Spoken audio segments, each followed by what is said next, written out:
This is not an actual like hair color type of looking thing. It's a wash-in colored conditioner that I can wash out if I take Dawn to my head or something.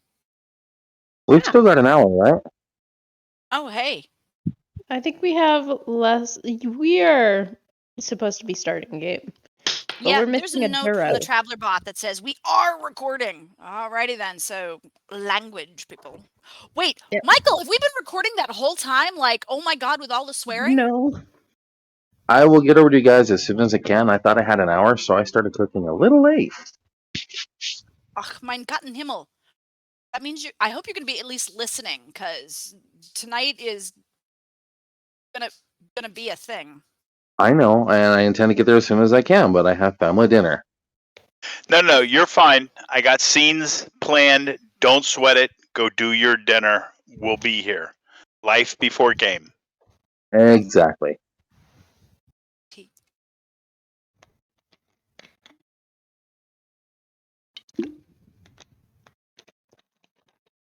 And we're still waiting for the Durro.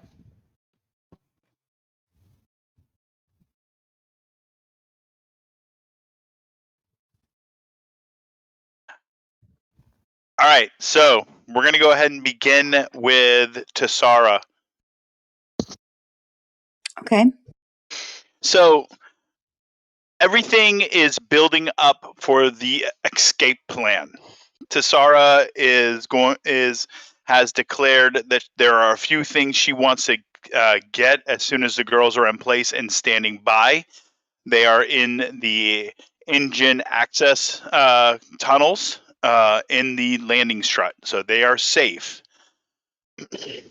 As soon as you come out of your quarters with everything set up, you see Astra standing before you.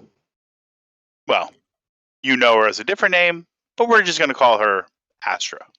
Okay, so 2 things for clarification. I will then have to go back and edit my journal entry because I had gone to my room, then to the kitchen to get food, and then gone back to stand with the girls. So if this is where if you're starting this scene, can you start it outside the kitchen instead of my room? Well, no, I started this outside your room for a reason. Okay. You still need to go to the kitchen. Okay, I will edit my post later then, but yes. Okay, sorry. So, in character. Oh, Astra, I'm surprised to see you. I'm on my way to the kitchen. Can you walk with me? Of course. I didn't want to leave without saying goodbye. You're still going to be on the Gungnir, aren't you? That's the plan, right? Yes, that's your plan. She raises an eyebrow at her, even though she's still walking. All right. What aren't you telling me?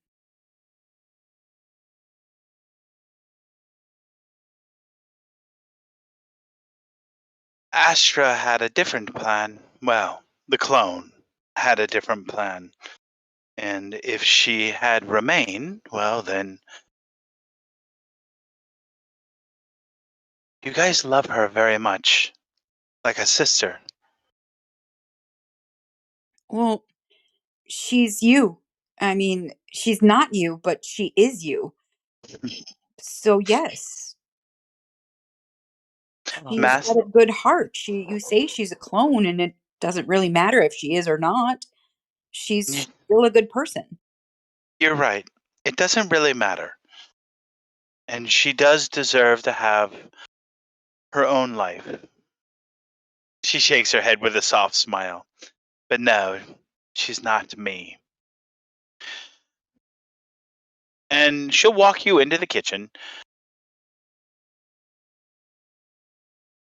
Tesara will go to the cupboard and start pulling out foodstuffs and like literally pushing as many as she possibly can fit into the bag. I've absolutely no idea how long we're going to be down there, so little girls get hungry, you know? He looks confused at you.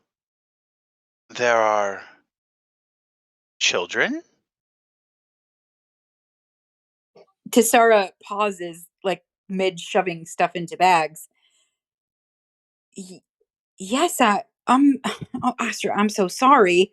Um, I don't know how this fact escaped you, but yes, we have 9 girls aboard. We rescued them from Quinn's ship several months ago, and they've been with us, and we have them now. I'm going to take them down into those caves that you told Durro, well, that you showed Durro, so that they would be protected. I mean, I met Cheery. Clever, smart little girl. Very. But I didn't know about the others. I guess I've just been preoccupied with other things. And she'll walk over and look at the fridge door that has the blaster burn still through it.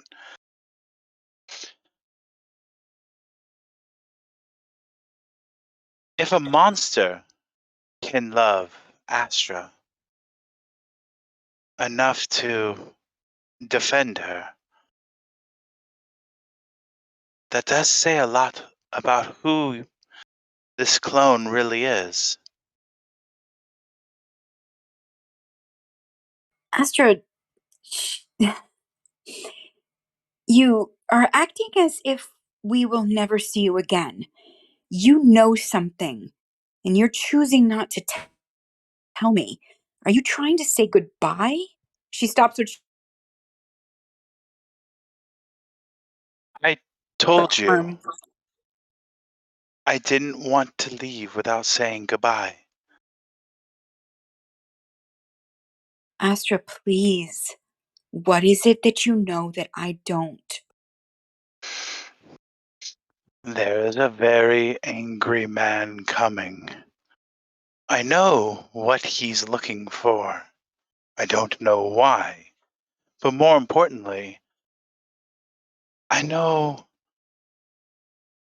what he expects to find. And I plan to give that to him. It's Quinn, isn't it? She nods. There's a well of a tear forming in her eye, but she holds her composure well. The clone said that she had to face him.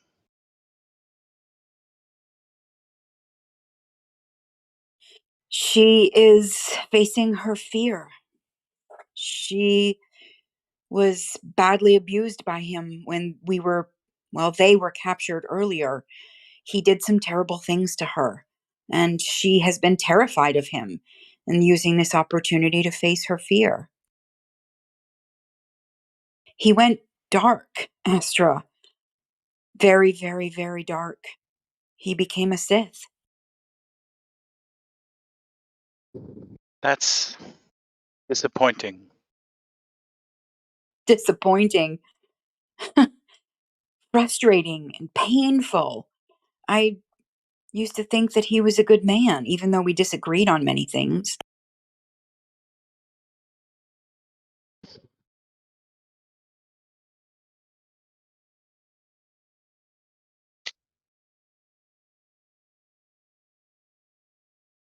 I don't know why,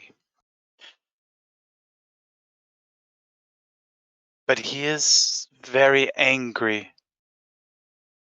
And he is coming.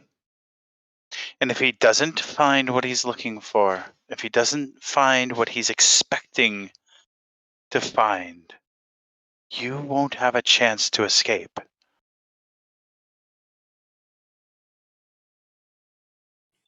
Where is he? Can you see? Not far.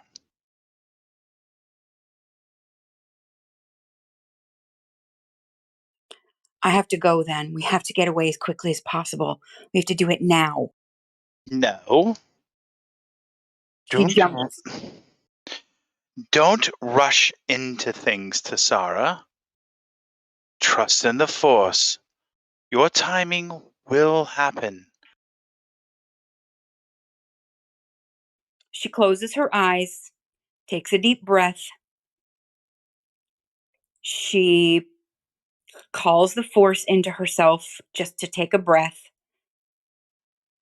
and opens her eyes again. Mike, can I roll anything? What are you trying to do? Seek the will of the force?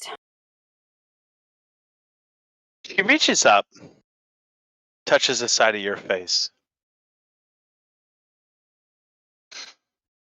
I've had very bad luck with men. I'm glad I chose a woman to love. And her smile depicts sadness as well. Even if she doesn't love me back.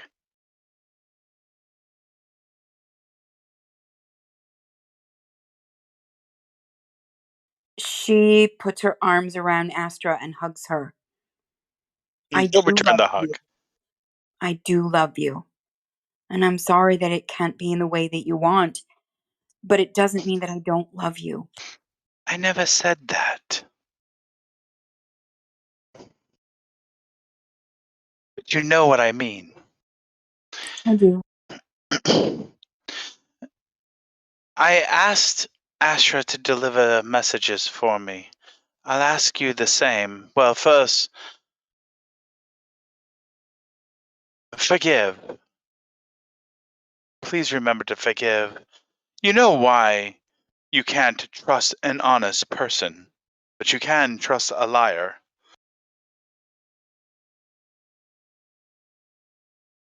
Tesara looks a little confused, but she doesn't say anything.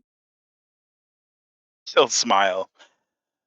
And she'll help you pack the last of it.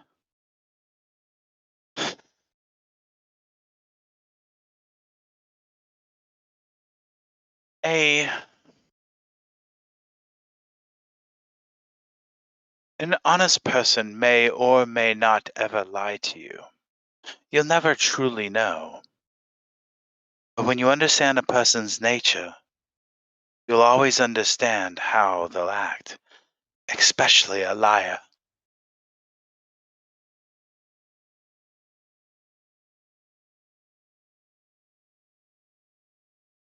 All right. My headhunter is in the hangar. I'm pretty sure Durro will find no problems in piloting it. I left my droid powered down, hidden in your room. The little one. But that's your best friend. I know. Don't you want your friend with you? He was quite cross with me when I told him that I had no intentions of taking him, uttering things like he felt it was important to stand beside me as, well, I face, how does Master put it, my greatest test.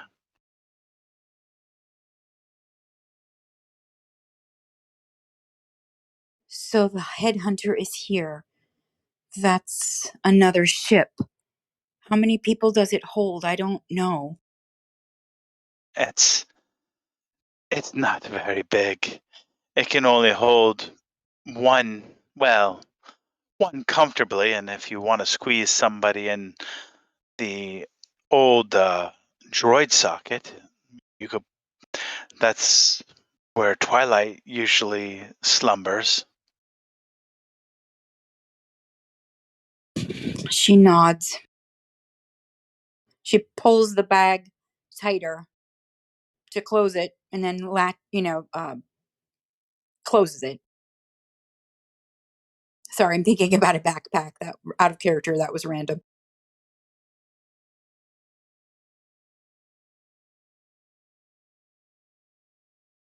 You don't expect to ever see me again, do you? Shakes her head.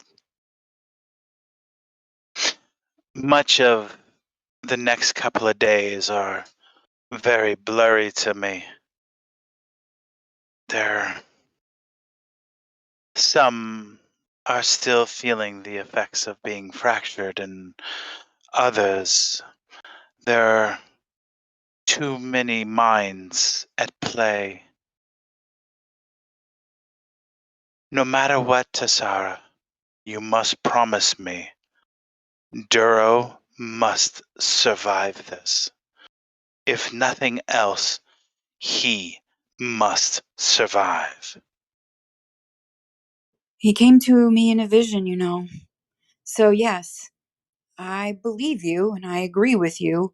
He needs to stay alive for any of the future that he pointed out, or the past for that matter, to continue on. She slips the backpack over her back.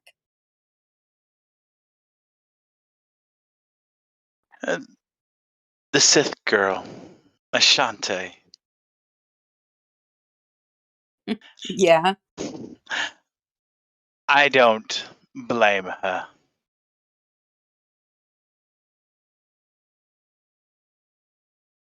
For what? You'll see. Go. I have to head to the vehicle bay and give what is expected. She reaches out, pulls Astra into another hug, and says,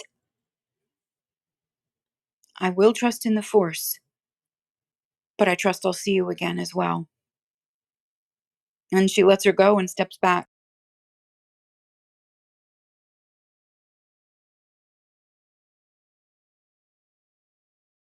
She just nods and turns and walks away. Tesara takes a deep breath, tries to deal with any emotions that she's having, and then turns and walks briskly back down to where the girls are waiting.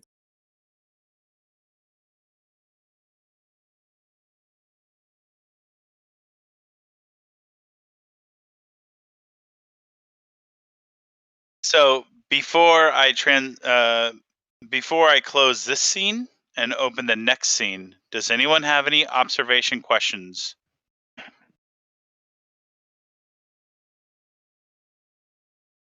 I do. I'm all ears. The exchange that just happened in the kitchen, would Gungnir have a recording of that and now know about it? Well, I mean, when she reviews the recording, yes, she would know about it. So can Tesara message her on her comlink and tell her to watch it? Yes. But she won't be able to watch it until she's back on the bridge. Oh, she can't just plug in into any droid socket thing and watch it that way? No, the Gungnir is not set up that way. It prevents people from doing what you see R2D2 doing all the time. Okay. All right, then that's it for questions from me. Any other questions? Okay. Durro, before I get started with your scene, do you or Astra have any observation questions? None that I could think of.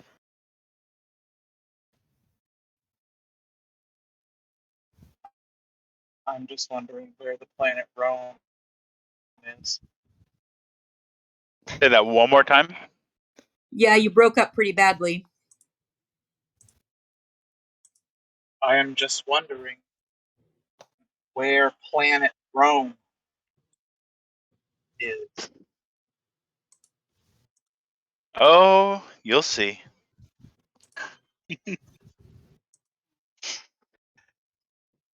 All right, so before we get started, I need Durro and Tesara to both roll. Did you mean Astra? Sorry, Durro and Astra to both roll a wisdom check you may add your willpower modifier to, or I'm sorry, you may add your willpower to this wisdom check. Yeah, somebody message Charlotte and tell her to start pumping this man full of caffeine. I got a 5. I have no clue what you mean by we can add our willpower to it. Go to your character sheet and look at will. Okay. See your will save? It says total is 8. Okay, so 5 plus 8 is? You have 10 fingers, so you're going to have to use a couple toes. 13, smartass. All right, Durro, you're up, buddy.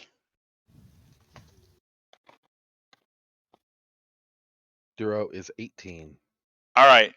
So you guys are escorted into the Queen's labyrinth by these cloaked figures, okay? And there's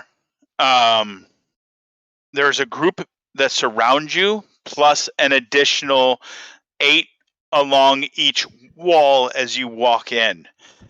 And you immediately feel as you walk into the chamber as if your connection to the Force has been cut. Both of you rolled high enough to understand that.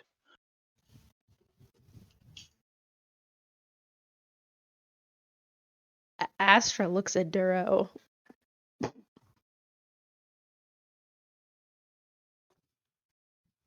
The entire chamber is filled with these beautiful, colorful trees.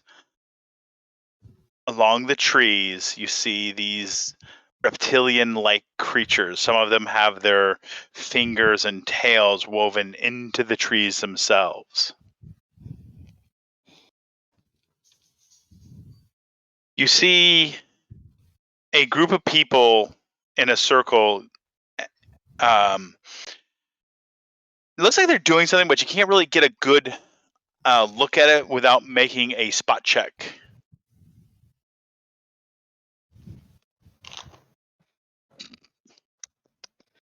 You said spot? Spot, please.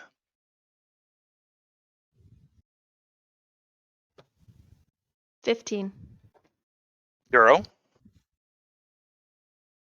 Thank you. So you see the man who escorted you in the center of the circle, and he's screaming. And that's when you both notice that there's a barrier between you guys and what's going on. And after a few moments of you guys being escorted to the center of the trees, whatever's going on there subsides, and you see a woman approaching you. She looks like that. And she's carrying a tray.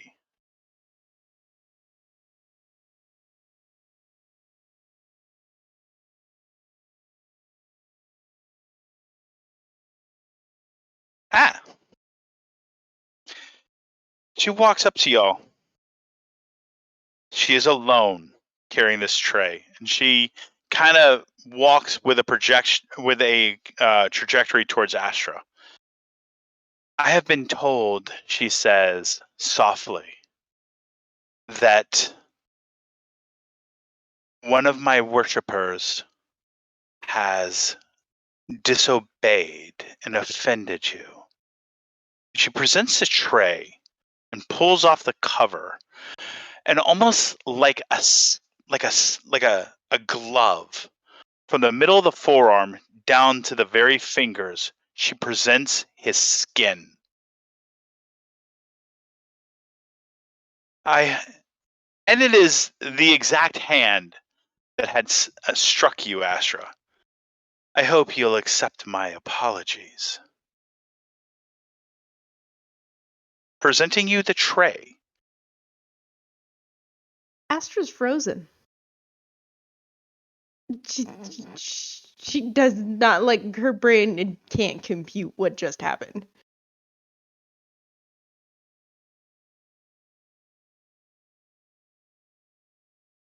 Durro, are you going to save your Padawan?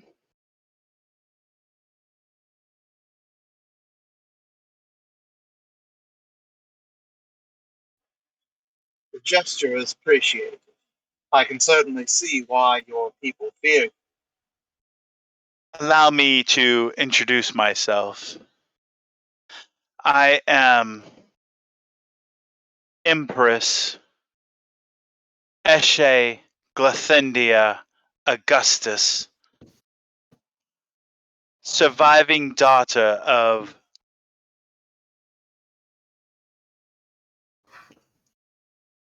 Marcus Aurelius Maximus Augustus and Queen Eshe Glathendia.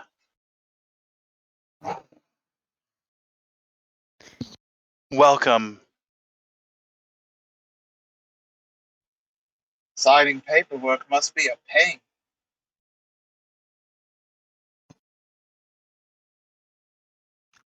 Your humor is interesting.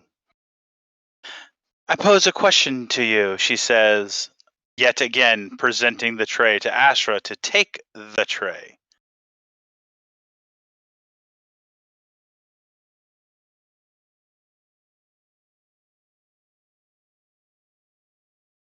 Pose a question to you, Durro.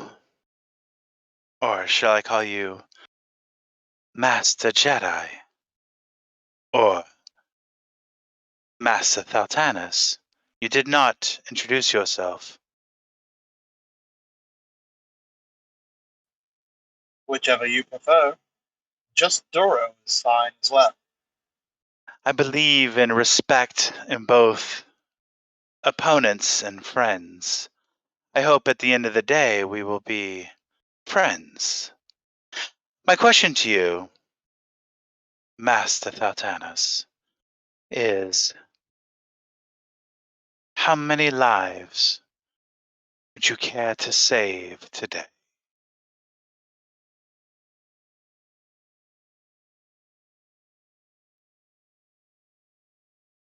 I feel like that is a trick question.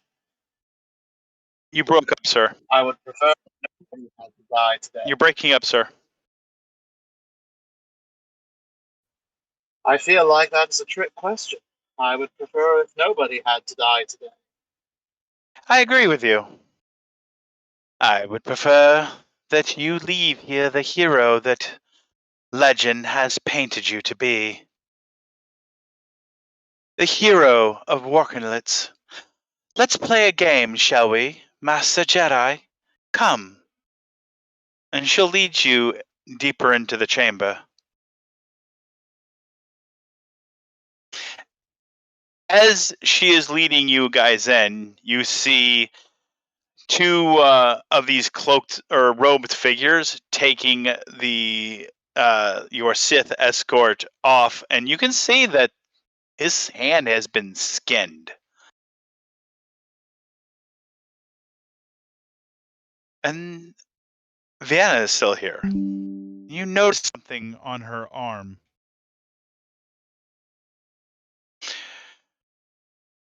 There's something there that wasn't there on your trip up. Halfway up the forearm is a metal ring through the center of the arm.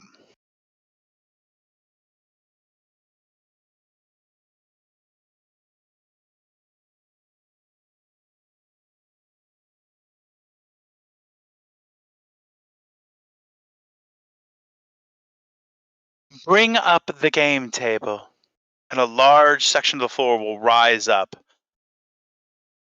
Allow me to show you Warkelitz. And the system is projected in front of you. My lonely 10 warships. We control the system for now. The Pakash defenders were hardly even a obstacle. Compliments of one of my latest prize proteges, she says, motioning to Vienna.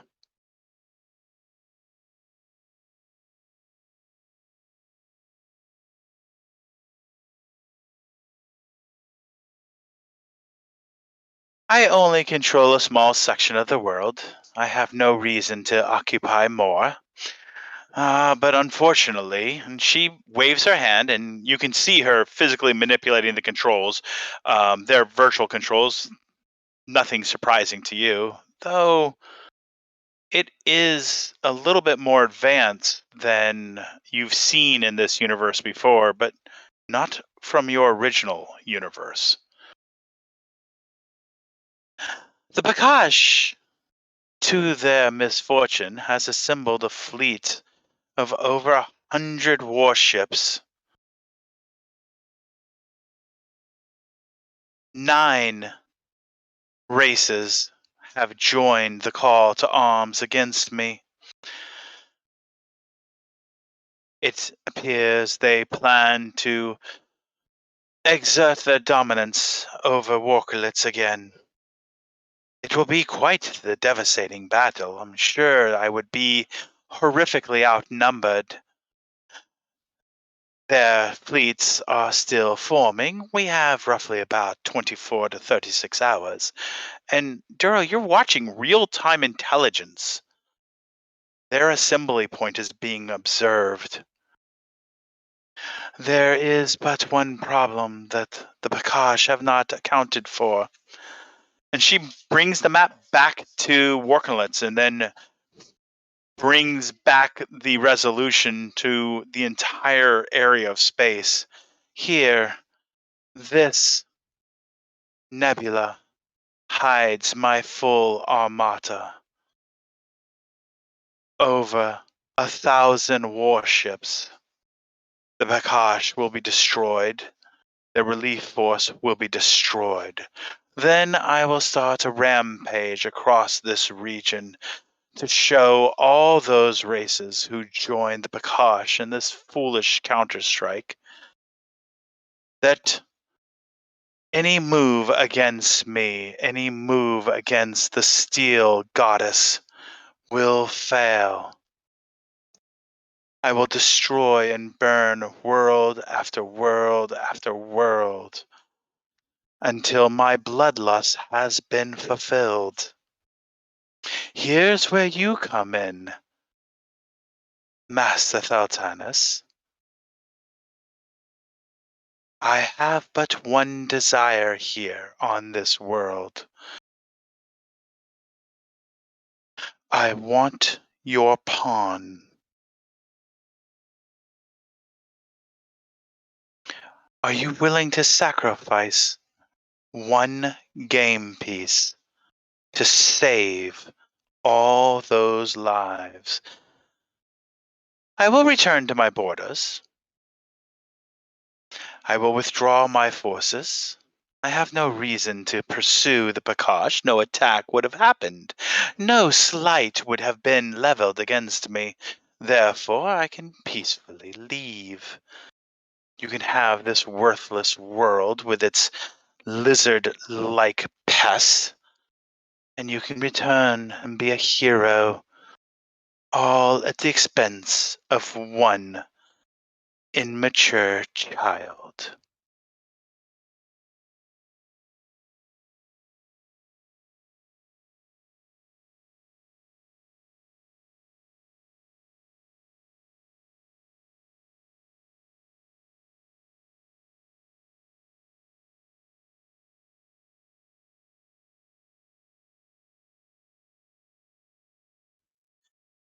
Seeing as she is already aboard your ship, what if I refuse? I gave you parley. I gave you my word that you would not be harmed. That includes your pawn. You could leave, and if you choose to leave, I will wait for the Bakash. They will arrive, and I will destroy them. And you would have failed to be the hero everyone believes you to be. What do you call yourself? edge lords. The Prakash see you as heroes, saviors. But there is yet another game piece we haven't talked about, Master Thaltanis. And she manipulates the hologram again, and the capital city comes into view right down to the spaceport. Your friends. And the merchandise you stole from me.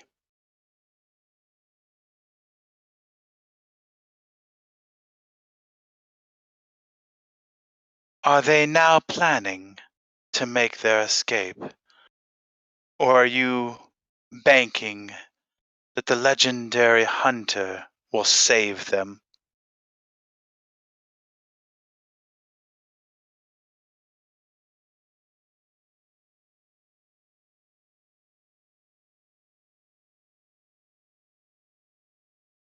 What legendary hunter? She sighs heavily, brings up her arm. Commander, you may fire. And she lowers her arm. Durro, you can see the comlink on her wrist still activated. There is no confirmation of the order. All you see is the holographic projector, and she's looking right at you as you can see something launch from this ship, streaking towards the planet. It's as if it's being tracked. On the southern hemisphere, opposite side of the planet, a city is engulfed in a fire-shaped mushroom. You are not a player at this table, pawn. I will only speak with Master Thaltanis.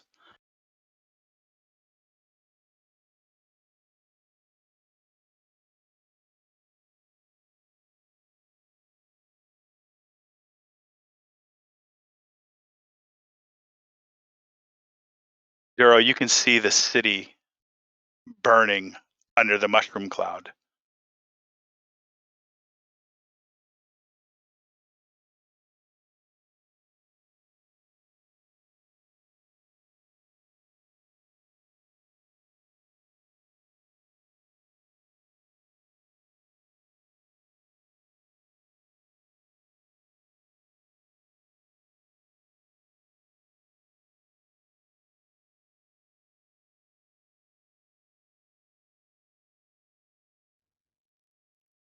This is either well-constructed theater, or you've certainly proved that you're mad.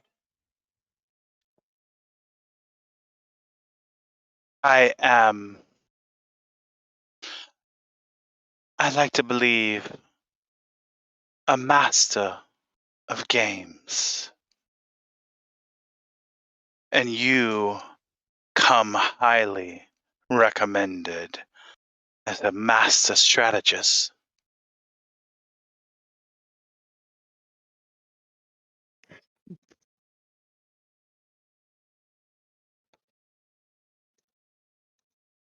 He says, And so that's it then.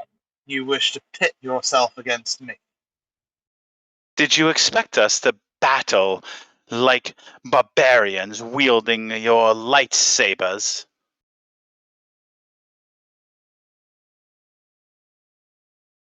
Did you think that this conflict would be settled by the sheer finesse of blades? Your mind is what I want to conquer.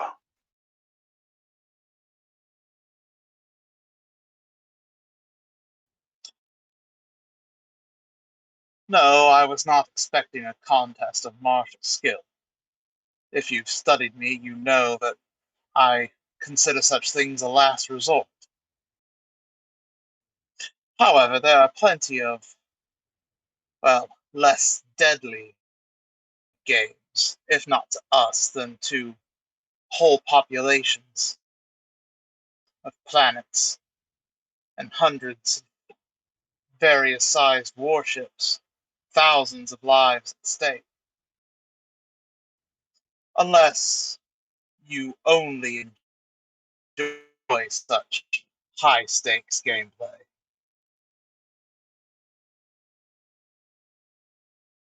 If the stakes are not absolute, what's the point of playing? My mother once led a cavalry charge into a trap. She sacrificed 2/3 of her forces to capture scrolls. Consider what the pawn is worth to me, and imagine what I'm willing to sacrifice to get it. But my word is absolute. If you decide to leave, you can leave now. You could save one insolent little girl. I guarantee you, before you reach the shuttle, 1,000,000 Pakash would have met the same fate as that city. And when the Pakash do arrive here, they'll be greeted by a dead, smoldering world.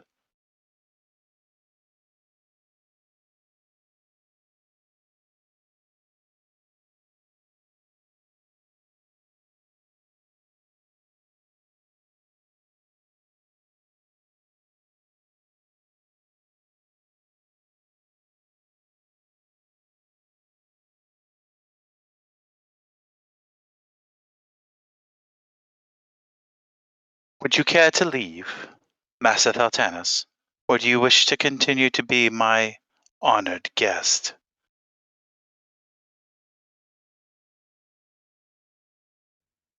It seems my only purpose here is to decide whether or not to sacrifice my Padawan to you. I thought the Jedi valued life. You have the chance to save millions.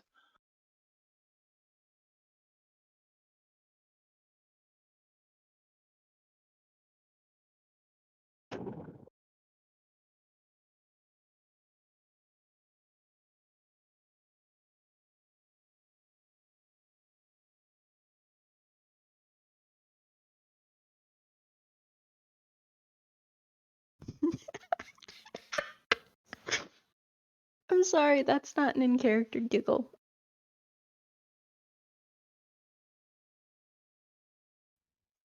The Jedi do value life. All life. Across the entire galaxy. The entire universe.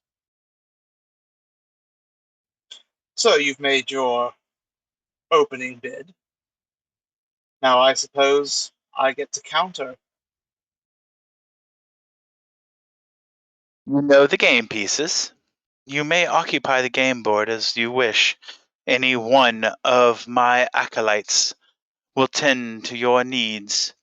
Anything you ask, even if you desire necessities of the flesh.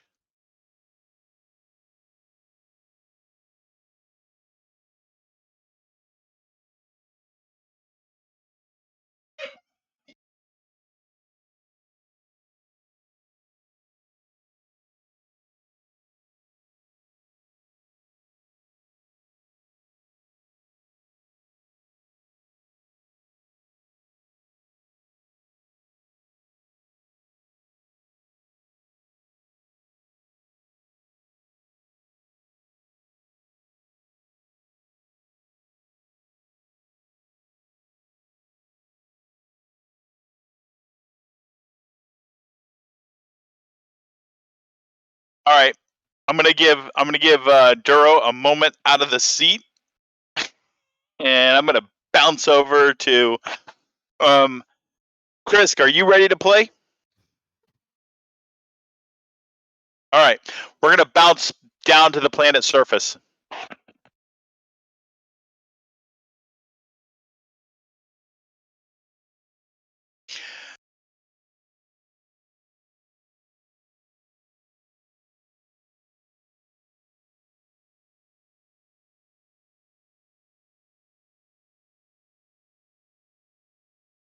God, I'm just reading. Just reading. Go ahead with your observation question, please. That's because nobody's talking.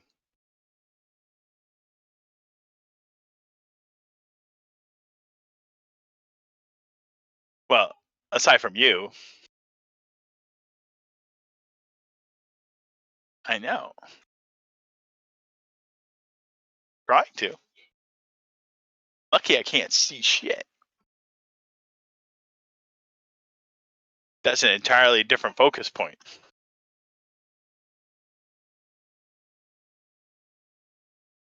Character wisdom versus player. Can you prompt me when I would feel it most appropriate to use my little toy? No, we're recording. I'm not going to do that. Yes.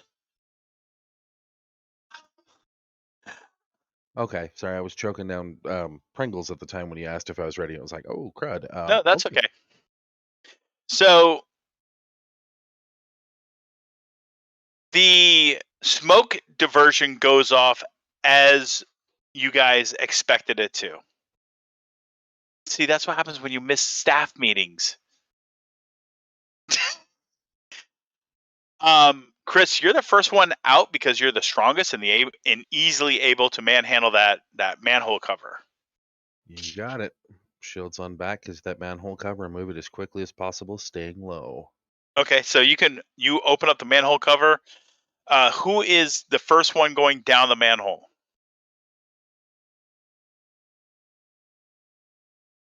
I would think Tesara so she can catch the girls as they come down. Okay, so Tesara, and then who's next? Cheery. Cheery will go next. All right. Kids, I'll lower them down with my tail to make it a little more quiet when they go down. Okay. Remember, there is a ladder, so you're safe there. Oh, okay. Well, that wasn't prompted in my intro. Cool. They got a ladder. That works. Okay. So you guys are moving steadily. Gungnir will head down first. Or, I mean, not first, but next after the girls. Which one is going last? Hodge? Yes, Hodge is going last. So that means Krisk is going in. And then Hodge, what are you doing?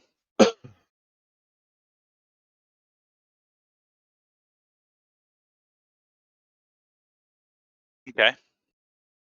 I didn't hear her respond. Yeah, turn your mic on.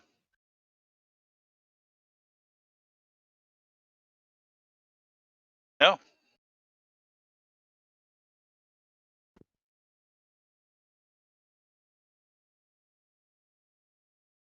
Lilia's having issues.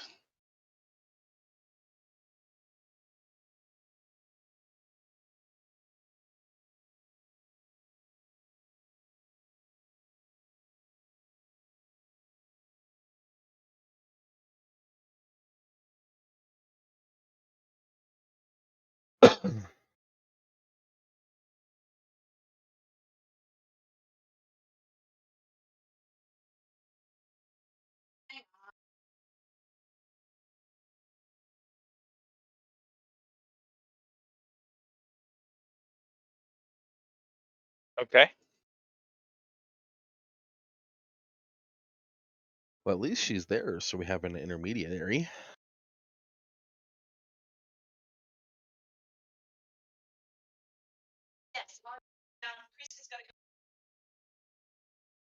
Yeah. So Hodge is gonna go.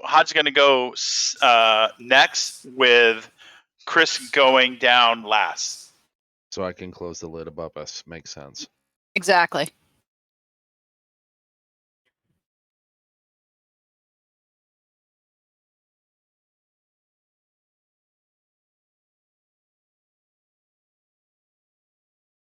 All right. So you guys are now down in the sewers with the with the hatch closed.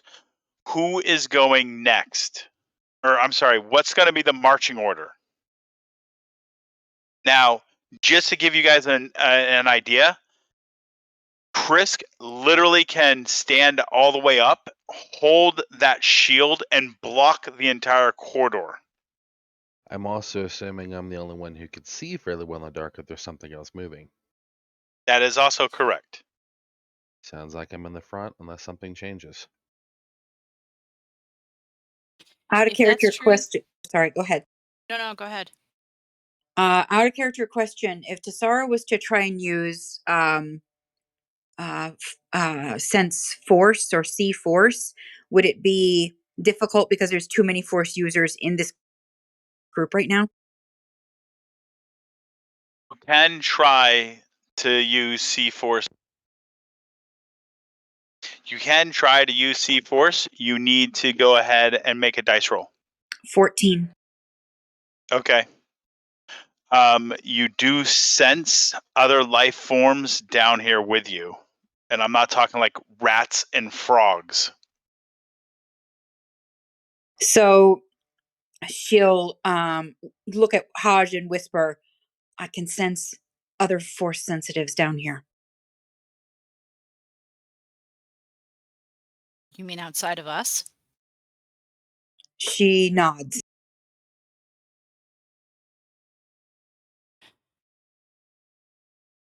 Okay.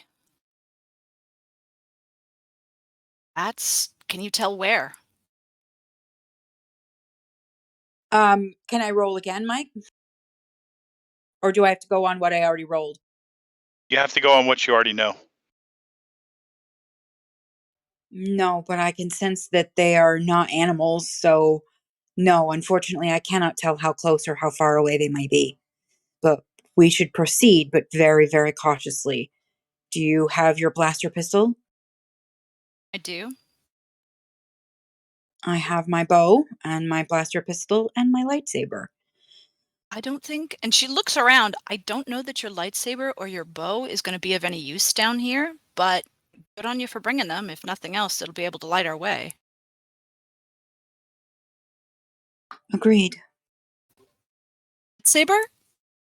That's a conversation for a later time. She smiles at you and nods.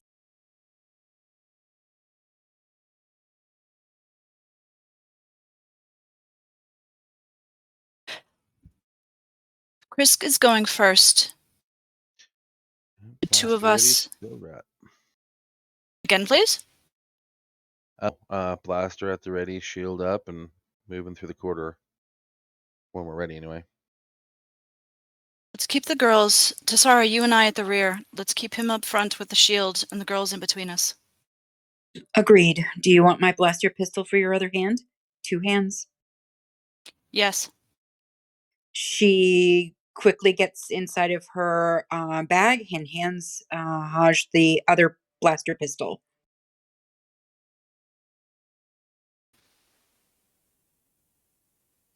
All right. Let's move. Gunir. We need to keep Gunir close to Krisk. I promised Handyman that I would get her home safe if at all possible. And she has the directions. She knows where we're going. Tesara nods.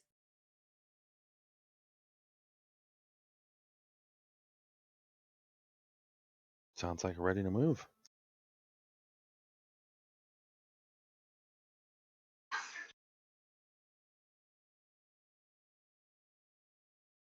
Tesara motions the girls to stay absolutely quiet and tells them to huddle together to as much as possible, but also to move as quietly as possible. Chris, you're approaching the first junction. Give me an intelligence check, please. Intelligence check. Okay, this ought to be fun.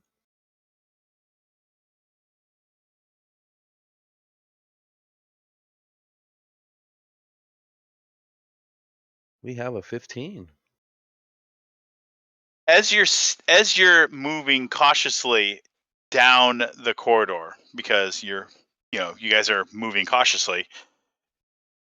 Do you remember what she said to you? I most certainly do, and I am definitely being wary of the right. You look down that first right corner and you see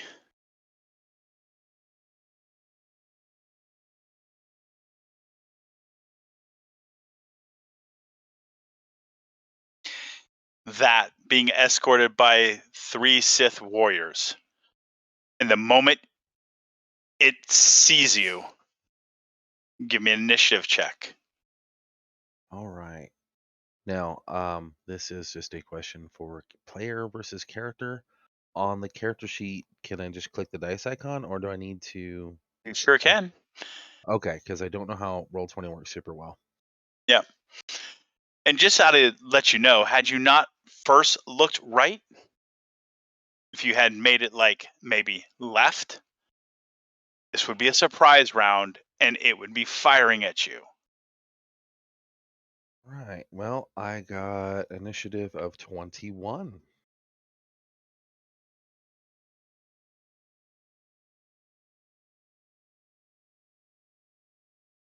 Now, is this like a fork in the cave or a large enclosure? It's a intersection. Okay. You can walk forward and you hit the intersection. You can go left or right. Okay, but they clearly saw me. Yes. And you won the initiative. It's firing. So you can act first. All right, slamming my shield into that doorway to block as much as I can and yelling, "Get moving." Okay. So you slam that down, it opens fires. Full defense +4 to AC if I'm allowed.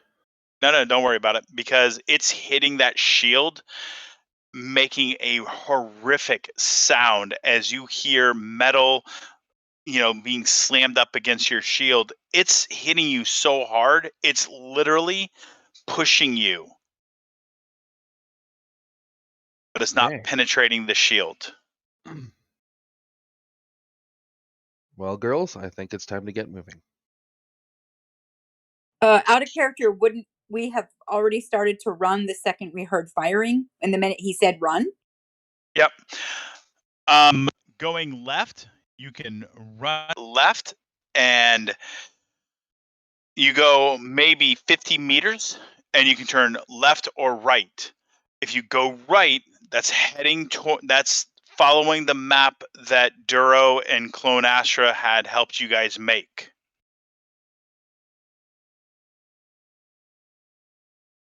Is Gungnir heading the way? Or who's in front? You said you were the one in front. Okay. Yes, then she'll do that. You do you have? You'll hear a voice from the back. Tesara, have you got a distraction, smoke bombs, or something to throw? A grenade, maybe. No, I don't have anything, but I can move an object. Something. So she looks around. Is there anything loose that she can throw? No, don't throw. Rip from the ceiling. Pull down. Collapse the one we're not taking. Okay. She nods and she turns around and uses the force to pull down the ceiling. As like she wouldn't be blocking off Krisk, would she? No. No, you're collapsing the tunnel that we're not taking, so we don't have anybody come up behind us. Oh, got it. Okay, let me move rolled object. Let me roll move object. Hang on. 28. I can't hear you, Mike. So Chris is holding the shield up, and he is literally being slowly pushed back by this massive gun. The 3 Sith troopers with this, like, whatever the hell this creature is, are not advancing because, well, there's all kinds of ricochet going on. And you walk up and you make your DC, and you literally pull the tunnel down on top of them.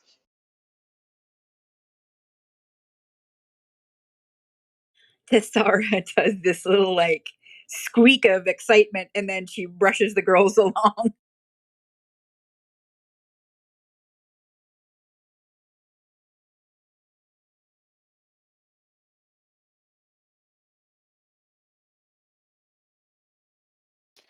So Krisk is now bringing up the rear. Yep. Yes. And if you two start to get into an area where you're not being shot at, wait, did this smash all of them, or I can withdraw safely, or no? I do have that little slat to look through. No, it literally brought that whole section of tunnel down. Oh, okay, yeah. Then let's get moving. Yep. Moving through the tunnels, you guys managed to pass several ladders going up. Tesara, you're in the front, and you feel a ting in the force as you approach one of the ladders. You're not sure why, but you feel like something's drawing you. It's off your map. She turns to Haj. Stay here. Guard the girls. And she starts scrambling up this ladder. It takes a little effort, but you can move the actually no, you have to move object. It takes no effort at all. You just go you can move the manhole, and you're in a hangar. And you see a large gathering over by the Gungnir. Give me a spot check.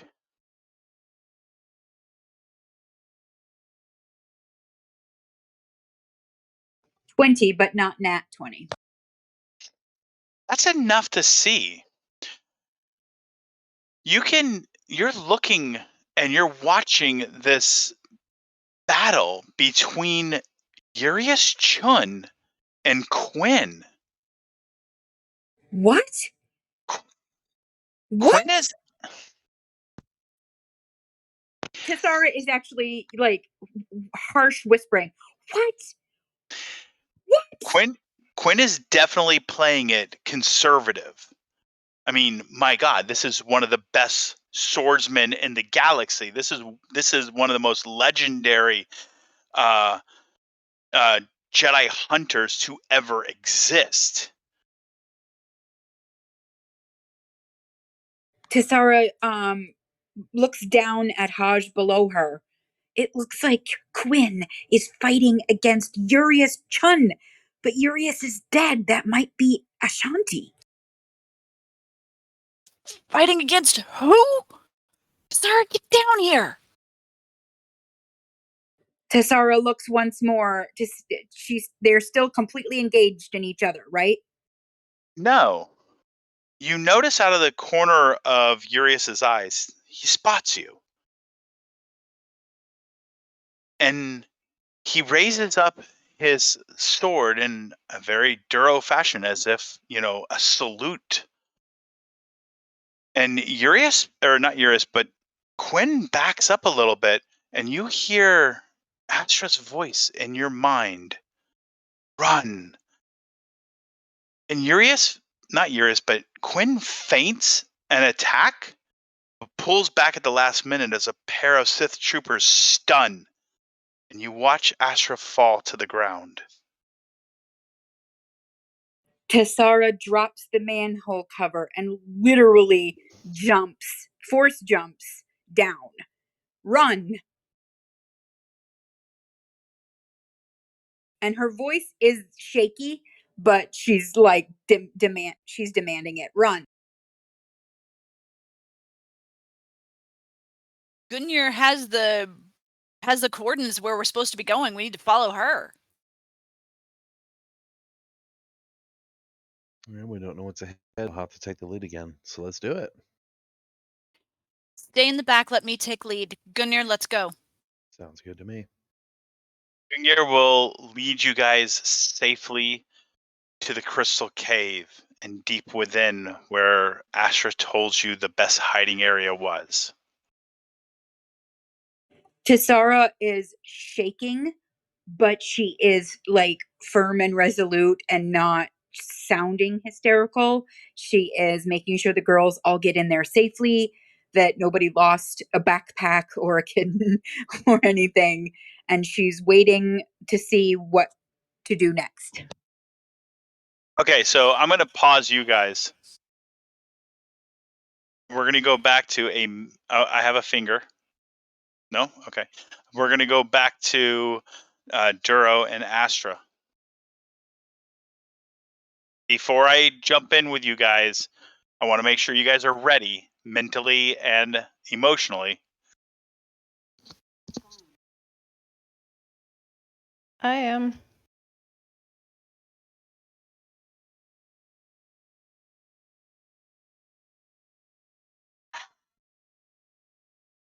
I don't hear it. I'm not. Fine. We'll just explain it away afterwards. As the scene is unfolding, somebody steps onto the into the chamber, and she looks to the side, and she looks irritated, and she looks to you, Master Thaltanus. Please excuse me. If you need refreshments, Master Thaltanus, by all means, ask.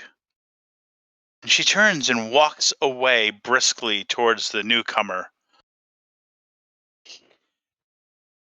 As you guys are watching, she walks over and he presents a hollow player, and part of that sectioned wall appears. You can't hear what's going on, but you can definitely see she's talking to Quinn. And she summons Vienna to her side, and there's quite the debate.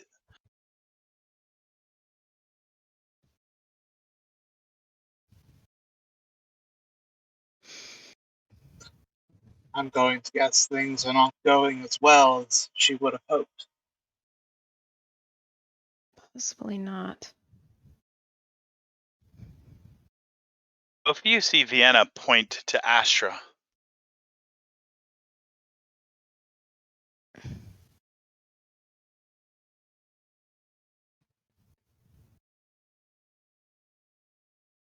And then the Queen nods.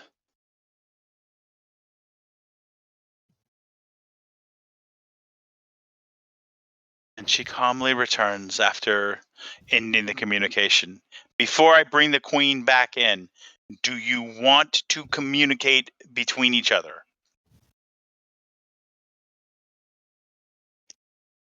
Yes, yes, they do. Master, what are we gonna do?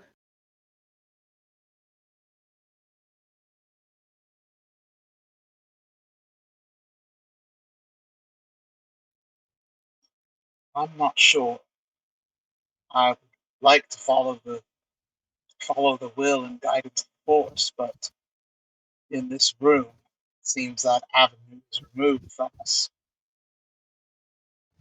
Yeah, I noticed. I also think the Queen is more unstable than even I originally gave her credit for. She's not someone with which we can do dealings. Well, we have to come up with something.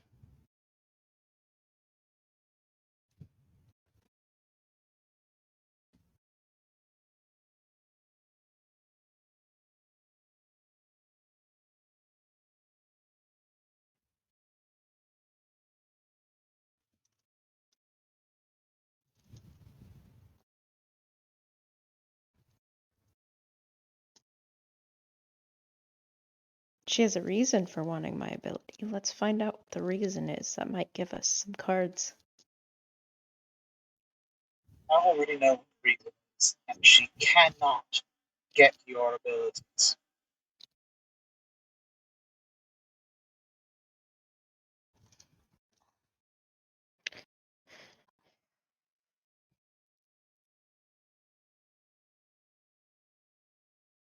Then what do we do if we leave thousands of people die? If we stay here, we play her game and have to find another way out.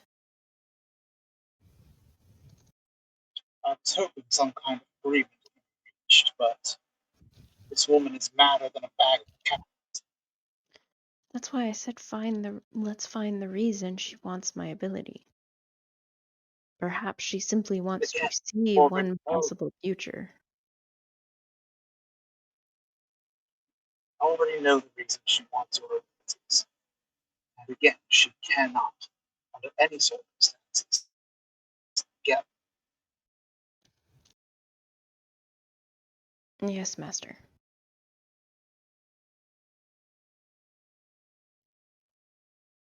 She says that if I surrender you, it's one life for thousands, if not millions. However, if I sacrifice you, existence as we know it ends. How could that even be possible?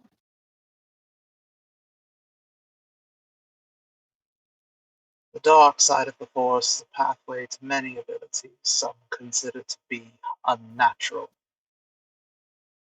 She wants to pervert your abilities to be just such a thing. And we all know the Force does not like to be tampered with. In attempting to command it to such a degree, it would strike back, and that strike back would mean the death of everything as we know it.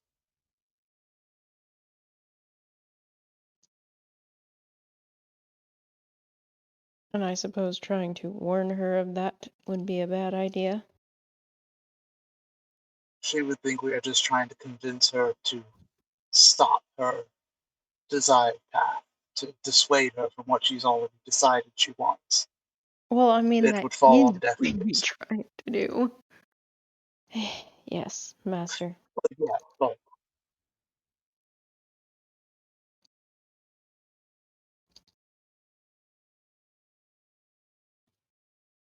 we'll think of something. Understood, master.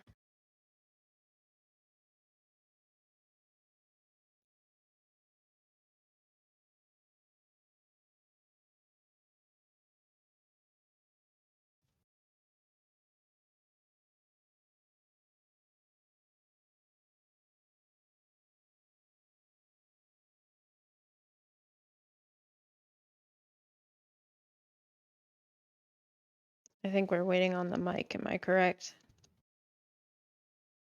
Okay. Just wanted to make sure I was being respectful to y'all's conversation. She'll return, and she's got a smug little smile.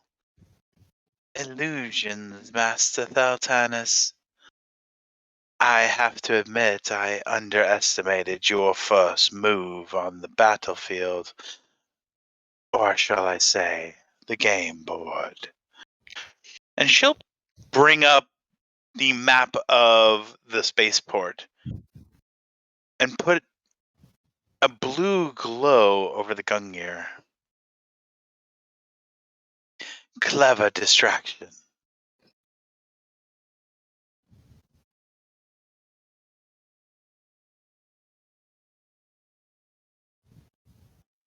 I'm not sure what you're talking about. Of course you're not.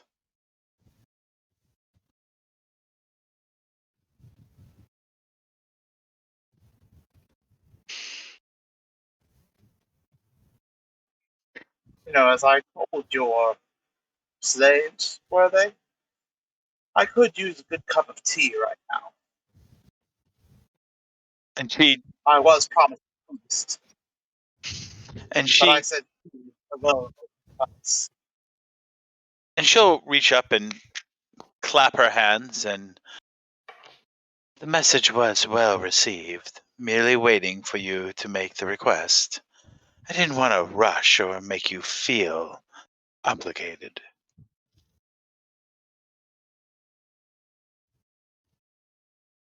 And a few moments, one of those hooded, robed figures walks over.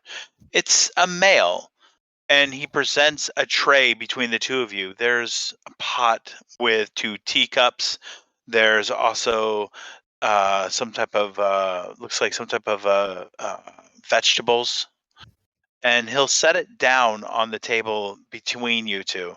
And you guys notice that woven through his hand between the bones looks like a thread of metal. And it goes up and disappears underneath his the sleeve of his robe, and it's on both hands.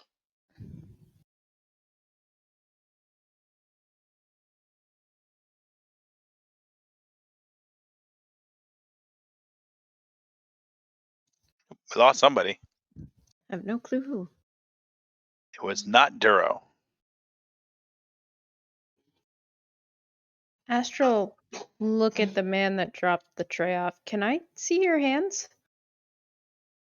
And he looks to the woman you're talking to, and she nods, and he'll hold out his hands for you to inspect them. Can she see anything on closer inspection? You can see that the metal is finely crafted with, looks like scales cut into it. Elegant work, is it not? What's the purpose? They show their devotion to the steel goddess.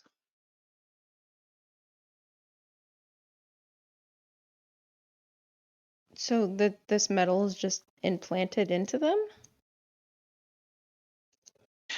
Think of it more as threaded.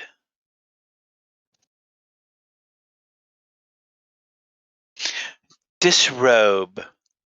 And he'll reach up without even pausing and open up and drop his robes, and he has metal rings and metal pieces of metal up and down every piece of exposed flesh, including his face.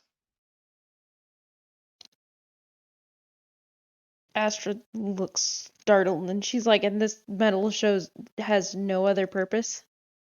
None that you can see.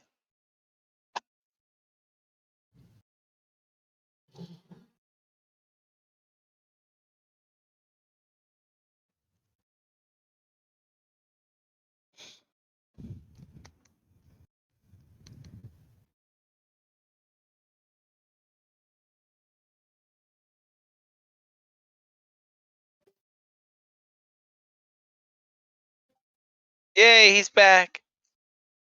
Woohoo! I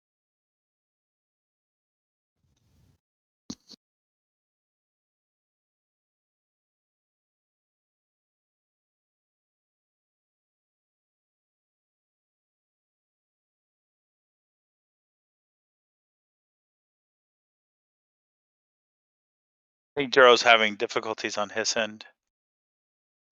Quite possibly. You're in a scene, sir. If you didn't catch it because of your difficulties, I can restate the scene.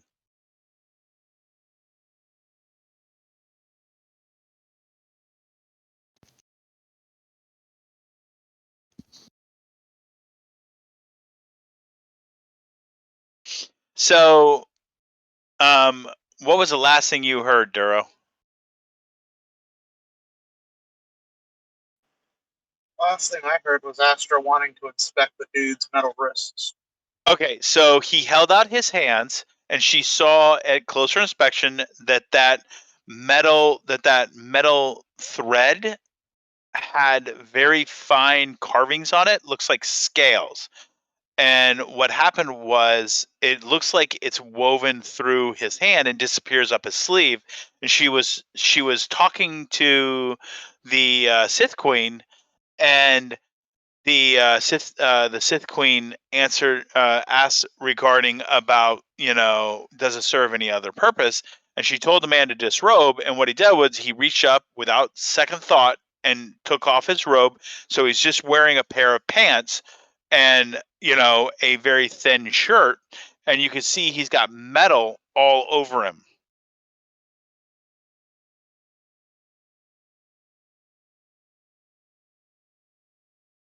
And this metal comes in forms of rings, small bits of pens, like just in the flesh. And Asher asked, "What does all this serve?" And she said, They show the devotion of my followers to the steel goddess.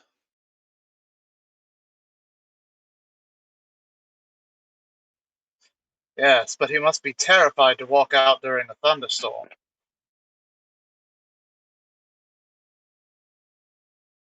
She just looks at you. Or his greatest nemesis, a magnet. I suppose that depends on the metallic alloy. She smiles.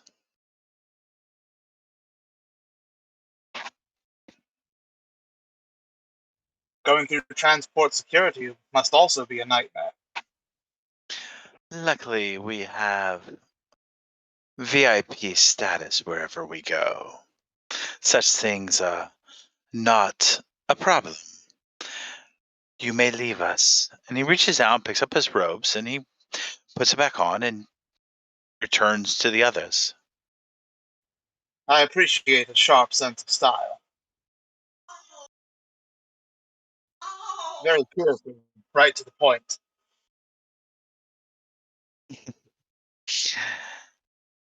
Your humor is oddly addictive.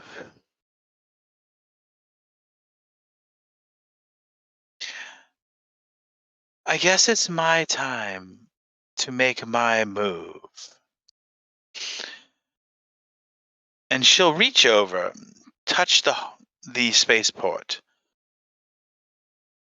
and you can see her issuing commands.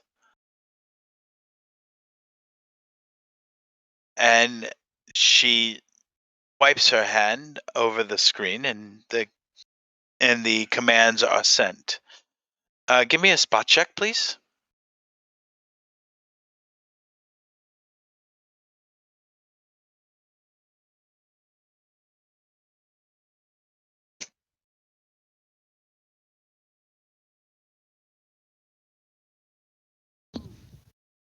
Astra got a 16.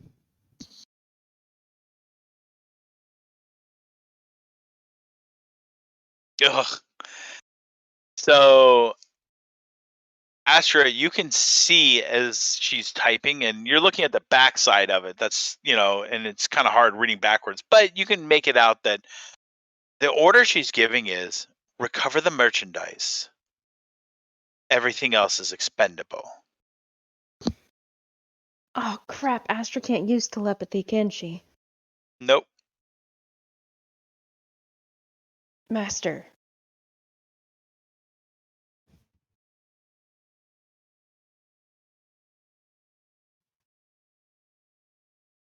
Be careful, pawn. My conversation with you was not regarding the game. Don't involve yourself when two masters are at play.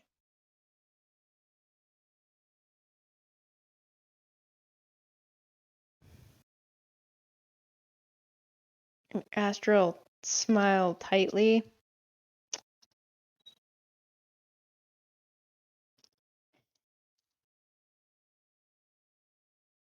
Does Durro know that sign language Yes, you that guys Astra taught it and to him. Tesara use?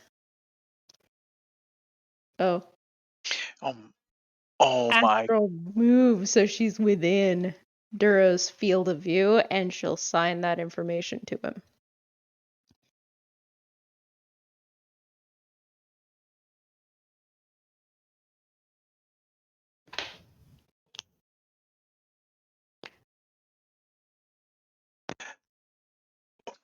I'm gonna ask you to make either a pickpocket or a hide check. Whichever one you have that will be higher for you. I don't think I have either.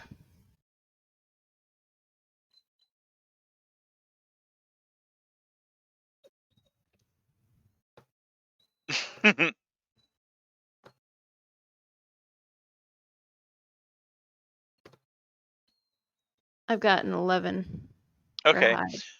So you're pretty sure that you were able to send the message to Durro, type it out in the text chat what you're sending to him. Durro, I'm not gonna make you make a spot check, dude. So once she texts, How that's going tonight.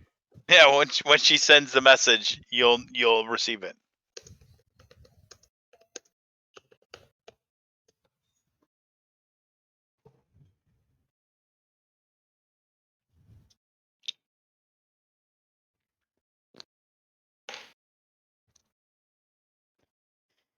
Seriously?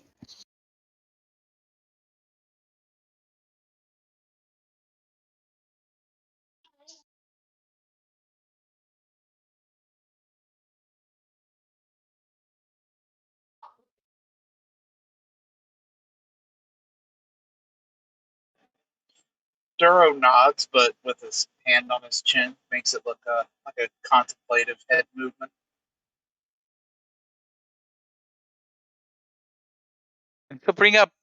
She's gonna bring up the controls for the thing, and she types in a couple commands, and she activates a countdown clock for when the Pakash should arrive. No pressure, Master Jedi.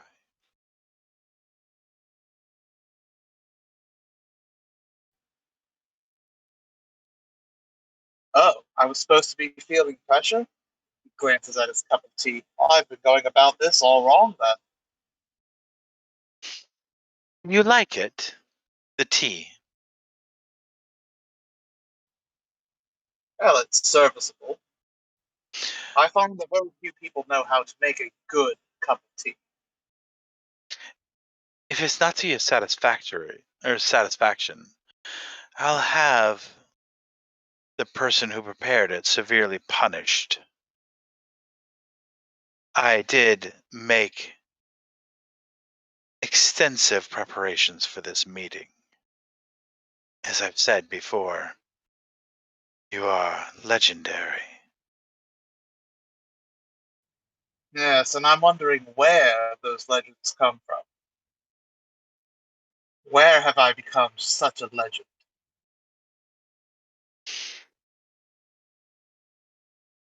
Your travels, of course.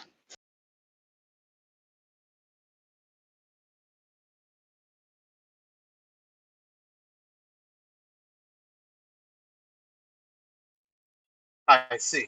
And yet, thinking back to where I have traveled, especially the parts of space that the Sith would come from, I have to wonder what I have done that was so legendary.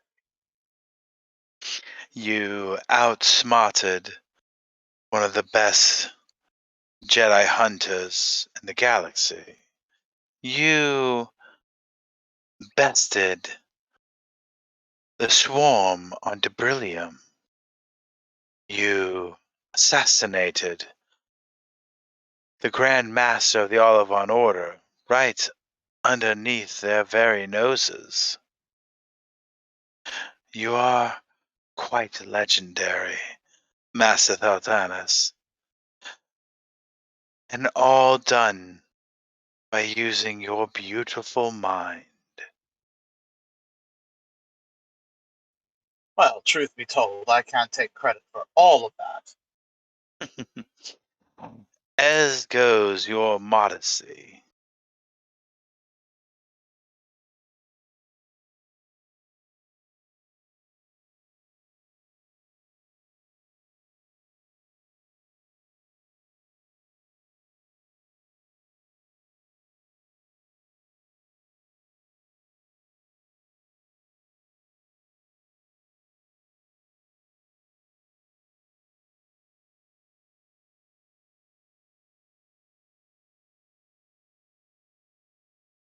Would you would you prefer a break so that you can contact your other game pieces?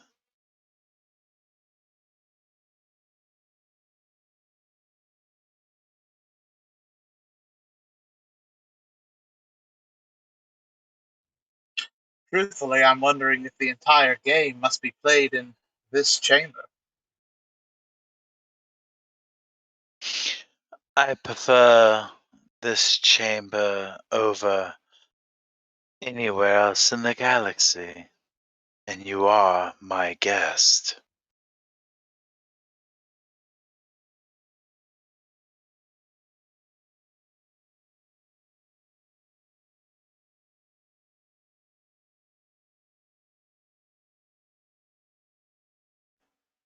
I just find the lighting in this room to be a little off.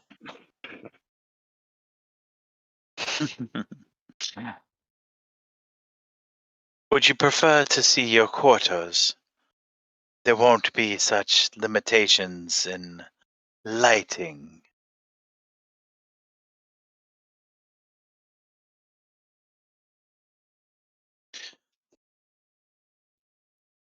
If you're offering a tour, sure. Would you care for a tour? I'll have one of my emissaries to tend to your needs.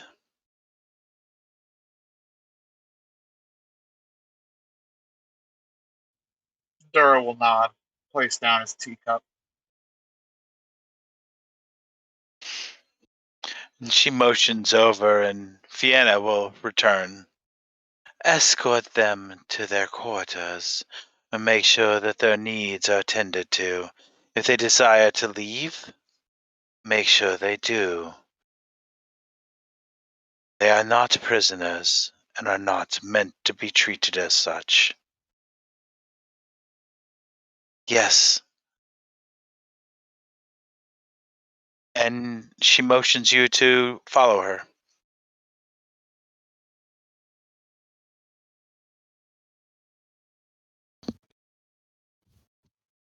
Astra will follow.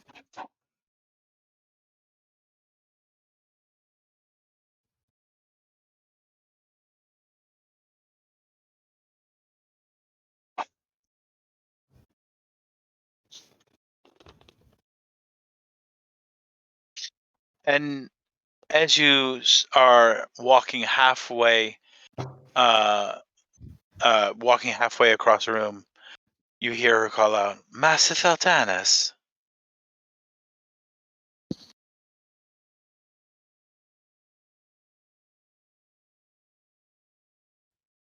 He'll look to acknowledge her. The game will wait your return. I look forward to our continued conversations. In the meantime, would you care to join me for dinner? I would be honored. I'll make sure your pawn is well treated in your absence. And please, don't disrespect me and think that I would spy on you. I meant what I said. You are to be treated as honored guests, not prisoners or combatants.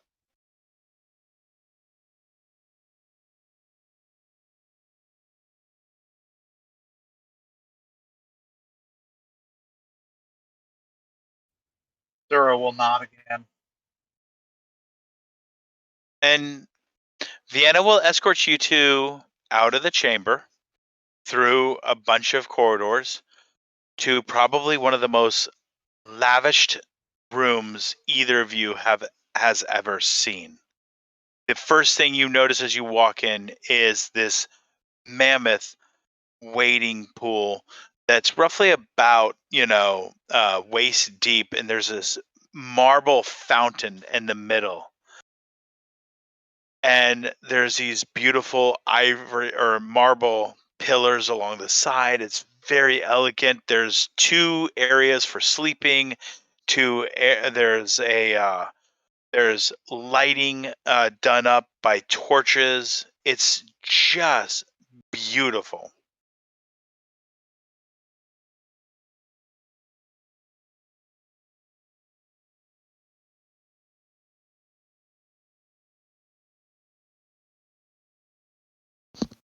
I have a question. I have an answer. When they left that room, is their connection to the Force, has it been restored? the moment you left that chamber and got away from it, you could feel the force come back. Goodness.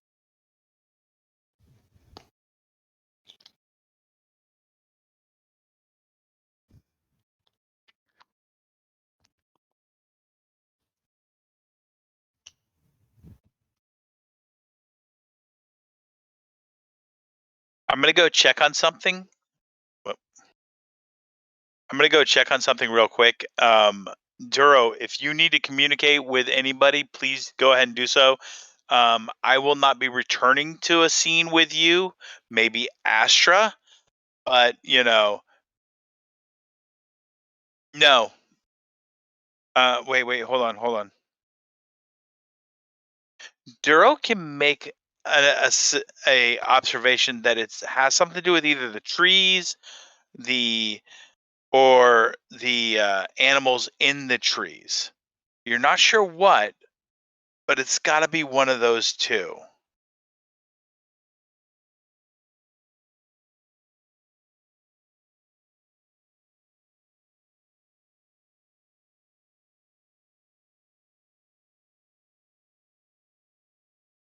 Yes. They're not familiar to him.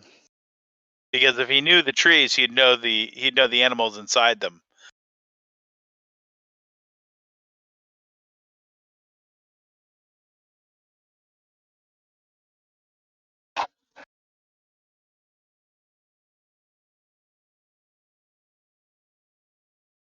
Like I said, I'm not going to be returning to Duro specifically. So once you're done talking with everybody in the group, you can go ahead and head to bed, buddy.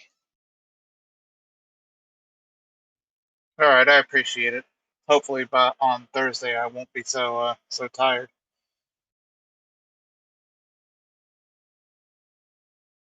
Haha, we'll trade fatigue.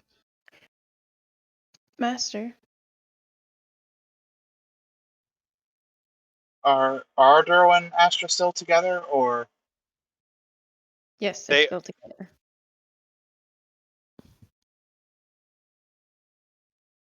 okay? Then he will acknowledge her. You need to tell Tesara.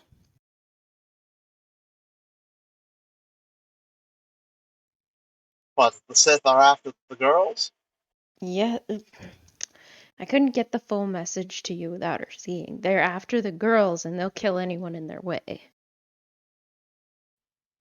Well, we already assumed as much. It's why they made contingency plans. I trust that they will keep the girls safe. I don't want to risk any kind of communication being intercepted. Understood, Master.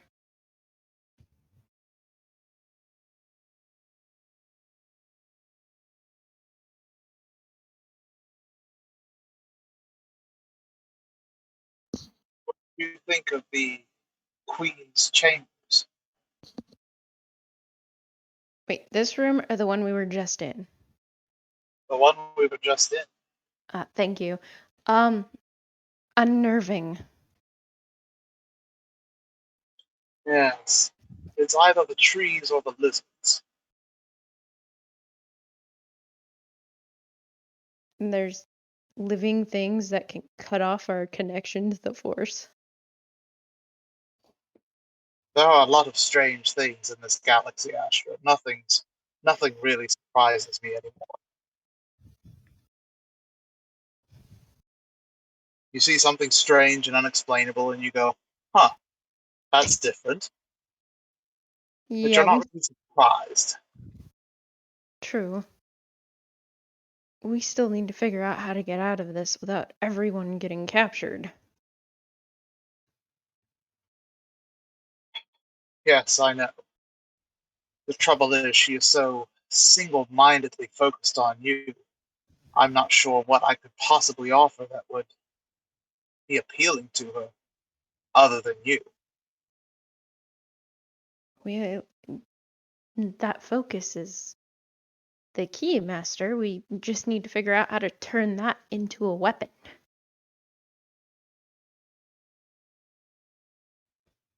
Yes. It's what she did with Quinn. Oh, part of what she did to him.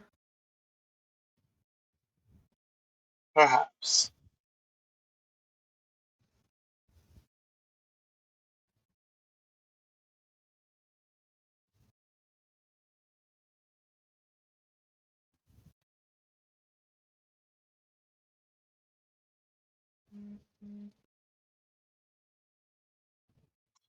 Well, I would like to meditate while I have the time. See if something comes to me, since I won't be able to call on the Force when we are actually in that chamber, Yes, Master. involved in this battle of wills. You know, I have to wonder. Everyone references the Queen's overwhelming power, and yet, as far as I can recall, I can't recall anyone talking about her actual prowess with the Force, her overwhelming ability to wield the dark side. They talk of her showing power, but they never specify power in the Force. You think she's not Force sensitive, and that that room is a way to even the playing field? And that is a strong suspicion of mine. Everyone refers to her as the Steel Goddess. I'm wondering if she is an artificial life form. No, I don't think she's the Steel Goddess. I think it's whatever that religion is that they follow. If that makes any sense. If she is Sith, then that should be their religion. No, clearly she's not Sith. Indeed. But with the way her worshippers, and she did refer to them as her worshippers, mutilate Perhaps. them, I wonder if she is even a biological life form at all. If she is artificial, then it would be impossible for her to touch the Force, to be Force sensitive. And as you say, the negative Force space is a way to even the playing field. Yeah, but that metal, it had scales on it.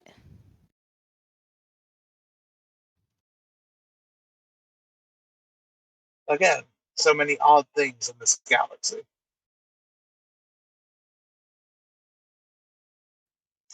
Or the negative Force space could simply be a way to throw us off balance. The Jedi rely so heavily on the Force. It is what we dedicate our life to following and understanding. That to be suddenly absent it is, well, Unnerving. disconcerting. Yeah. Again, Yeah. I would like to meditate on this. Well, you have neither the Force nor technically my help. Because if she Yes, I catches one know. of those little messages, we're in trouble.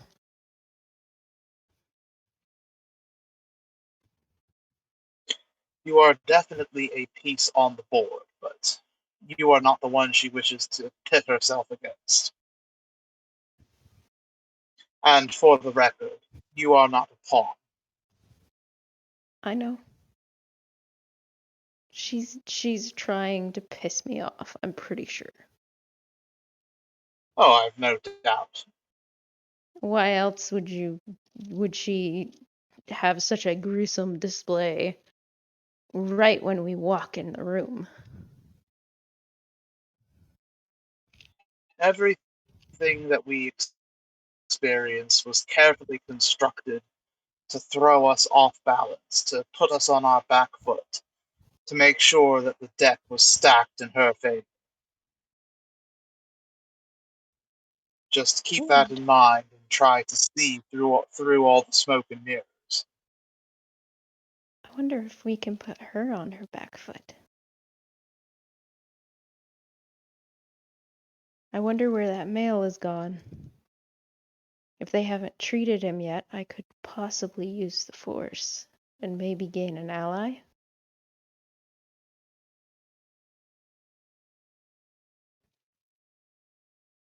Perhaps. I would avoid trying for too much, though. You don't want to get yourself, or more likely, thousands of people on the planet below killed. True.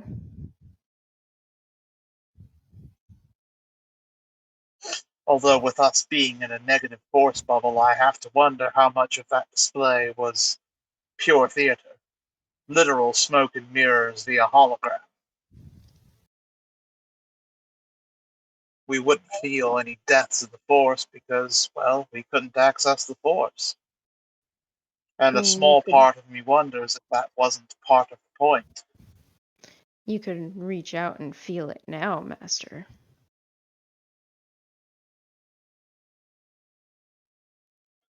I've already stated my intention to meditate on this.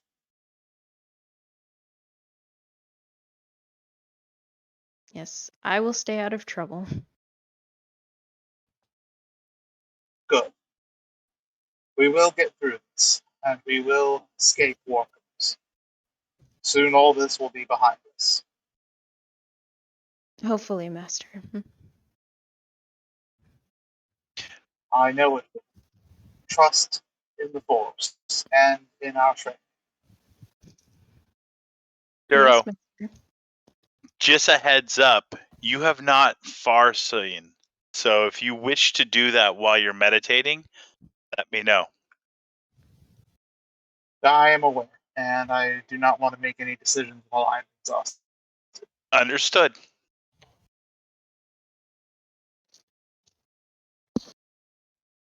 Well, on that note, I will listen a little bit, but I will likely go to bed within the next 10 minutes or so. So if you want to move on to someone else.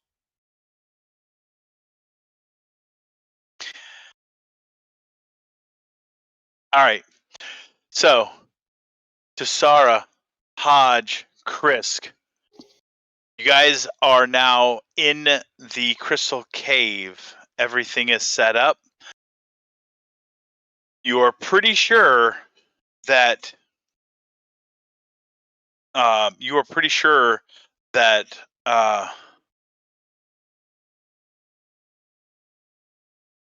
hold on, I'm having a dumb, excuse me. You're pretty sure that whatever search parties has long since passed this area.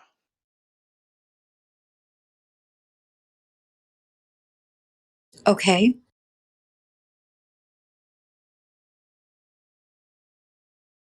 How far from the actual edge of the crystal cave are we?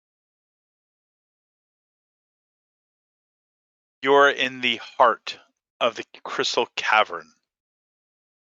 Okay, that's great. But how many minutes walking or running would it take to get to the edge of the caves where one could be sensed by the Force or send messages through the Force?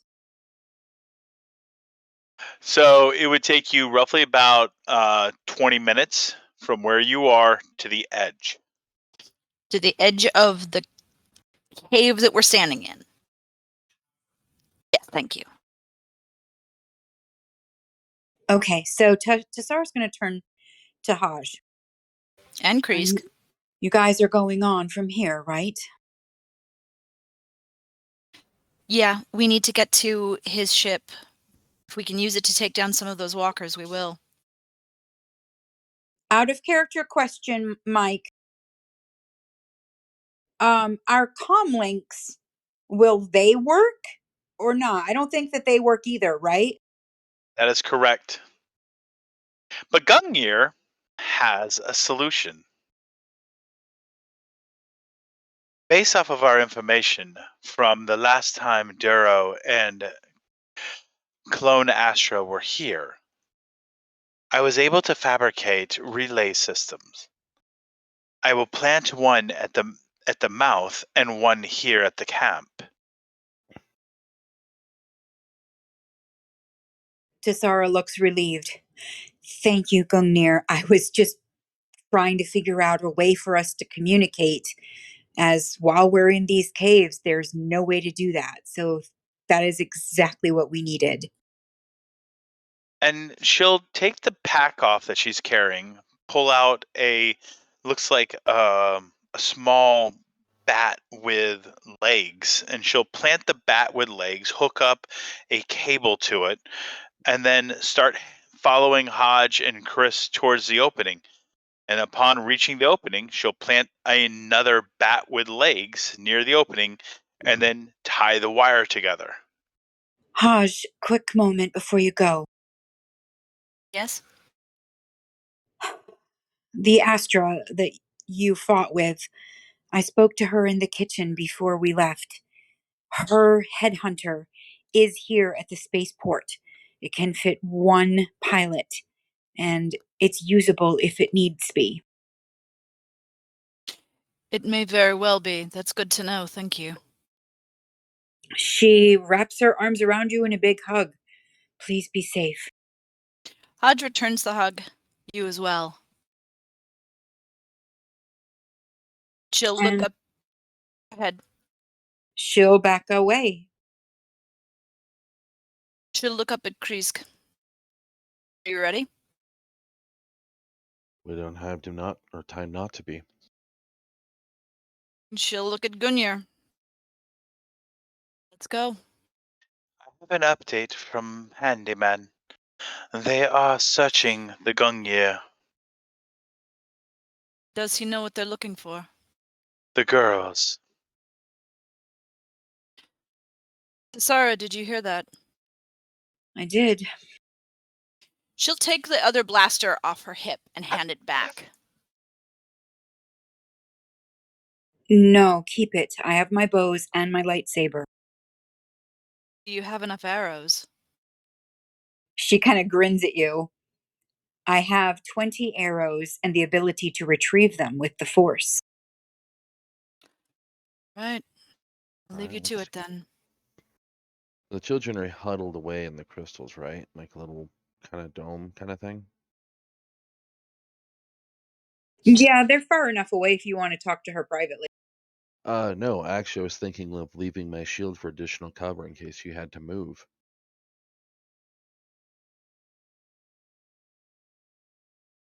Or for Cheery to hold up so that Tesara can fire from behind it. That is up to you, Krisk. At this point, we're going to need to move quickly. The shield's just going to slow me down. Then I'll take it, but I will do my best to get it back to you. Unharmed. With us. Unharmed. She smiles. Out of character, it's rail shield. It's going to give you damage reduction 12, and it's about 25 kilograms. Okay.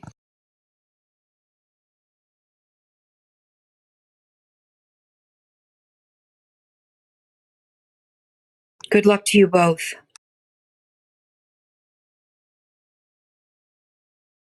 All three of you, actually. She nods at Gungnir. And Gungnir will look to Krisk. There is another update. Is it time? I don't know. However, and this conversation is happening at the mouth of the crystal cavern. And she'll hold out her hand and a holographic image will appear. Krisk, it's in your native language. The Sith have vaporized a city on the southern hemisphere. They're estimating casualties in the hundreds of thousands.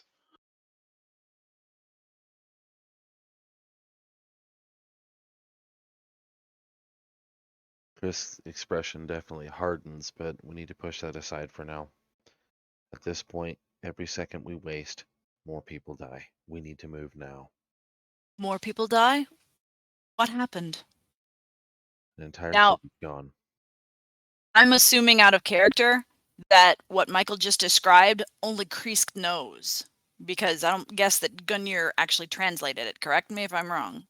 I did not. All right. Let's see. Let me go ahead and rephrase that. Thank you. We need to move now. An entire city was just vaporized. It wasn't the city above us, otherwise we would have heard people screaming. Wherever they fired, it did some damage.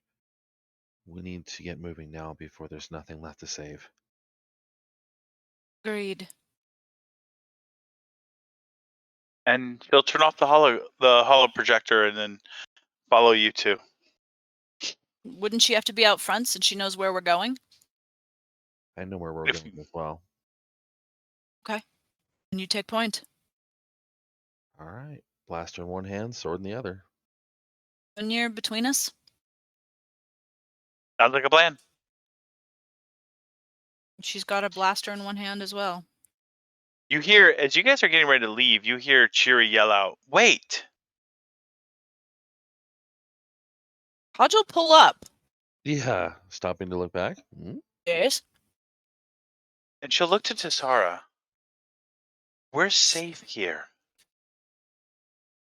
There's no reason for you to stay behind." Cheery, we're not necessarily safe here.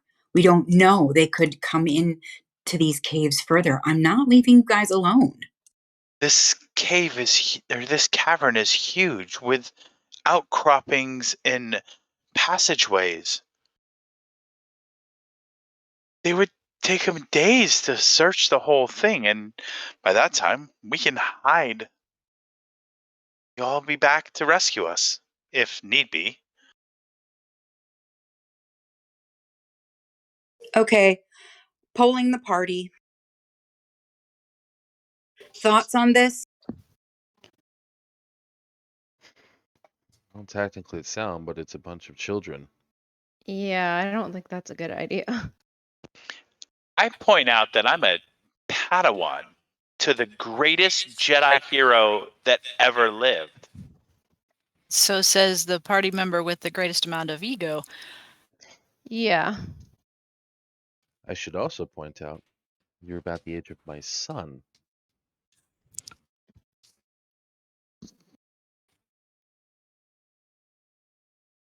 That was all out of character, by the way.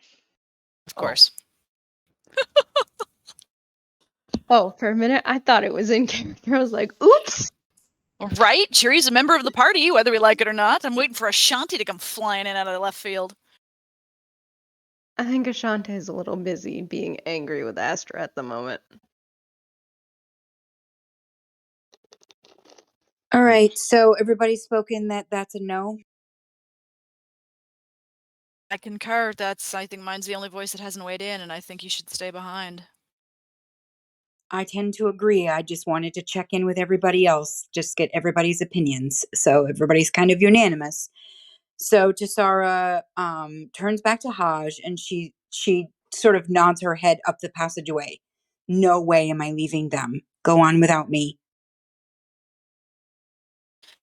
Cheery's idea of tactics is sound. If worse comes to worse, hide out in these caves. We'll find you. Absolutely, I will. And Gungnir's communication is going to help that. I'm almost concerned, believe it or not, about the fact that that communication relay is here. It means there's someone inside these caves. Anyone who's looking and sees that, they'll come looking for you.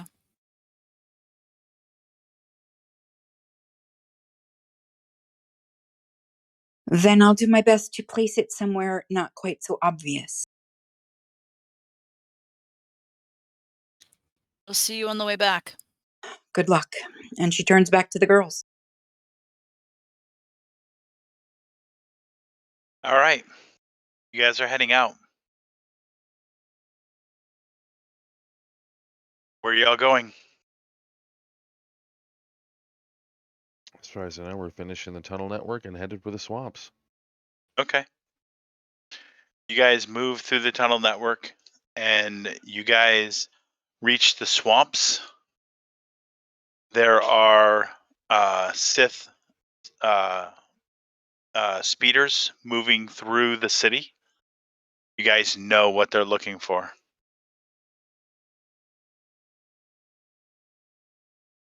Girls. I said, how do we know that, though? How do we know that for sure? As Gungnir told, yeah, never mind me.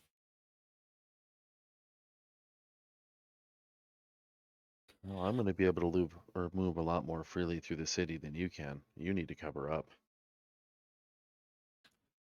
What exactly? It's not like I brought a robe. You're not going to like it. This is a swamp, right? Yes. What Yeah, are you there's gonna plenty do? of variation of Spanish moss, tree beards, things like that. Yep. Okay, it's not going to be pretty, but it's a makeshift cloak. What are you? Ah! What are you? What? And she looks down at the cloak. This is gonna keep me hidden in city. Going to make it easier to move along the edge of the city. My ship's in the swamp. All right then. And Gunir? They don't have a lot of droids. Actually, OOC, are there a lot of droids? Because I'm not sure for the city. I know we're kind of behind technology-wise, but I don't know exactly how far. There are no droids on this city, on this planet, or in Pakash territory. Gungnir is very humanoid, right? Doesn't compact or anything? Well, I mean, if you think of a 6 foot tall, large bubble head, droid humanoid, she doesn't have flashing lights or anything, but she does have 2 pairs of arms forward, 2 pairs of arms backwards. Okay, well, the Robinson family needs to find a way to get this droid through here, and I'm out of ideas. Oh well, she can use this, and she'll hold up the cloak. I'm not exactly that smart. Well, good enough. I can move stealthily and hide in and amongst the trees. Gunir's gonna stick out like, well, a droid. There is a structure 340 meters that way. There might be a better concealment options there. Let's use it. And I'm going to say this only because you need to know, Krisk. If they are looking for Force sensitives, I don't yet have the skills to hide from that sort of search. We'll need to keep me possibly hidden, definitely, separate, possibly, in order to keep you and Gunir safe. And it sounds like we'll need a transport. Sounds like we will. Here's hoping that that domicile has beasts of burden. All right, looks like we're headed for the building. You guys make a hard walk to the building through the muck and the swamp, and it is hard for Hodge. You ever walk in a swamp before? Good, then you know what I'm talking about. And you reach the domicile. It is sitting on a small earthen area that's raised out of the muck. You come up to it, and there are 6 dead Pakash, all lined up, from oldest to youngest. Their bodies are already cold. Burn marks, slash marks. They're burn marks in the back. Blaster or lightsaber? Blaster. Executed. And then and then left behind as a warning? Most likely. Okay, let's go ahead and make sure that Royer's out because I'm not sure this is going to be safe going in this building. They booby trapped it? There's I'm no sorry, evidence. There's no evidence of any booby traps. In fact, the animals do not even appear to be accosted. Let's move quickly and quietly. Indeed.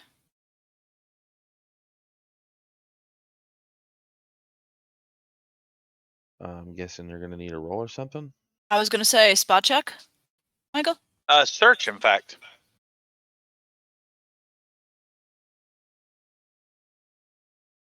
19. Okay. Mid-teen as well. So, Hodge, going inside, you're able to locate enough fabric to make pretty decent concealable disguises for you and Gungir.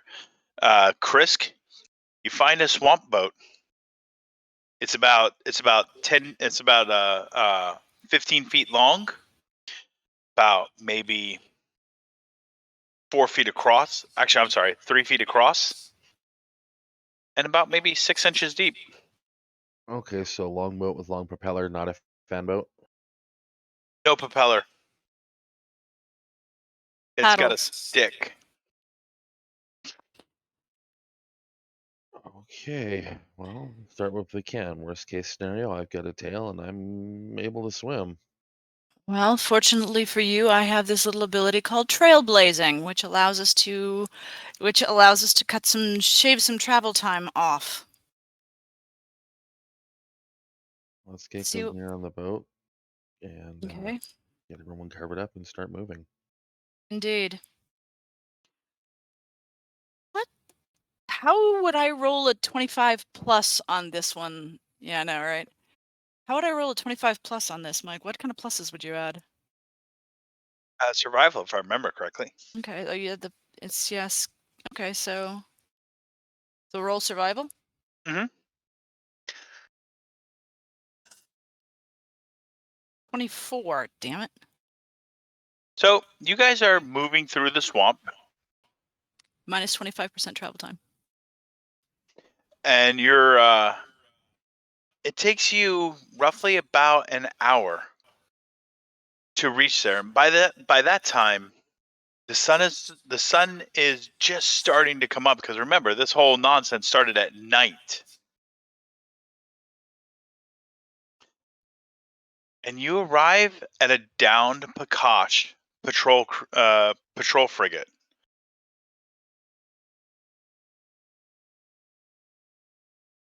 Go ahead and make our way up toward. Well, how buried is it? I guess is a good question.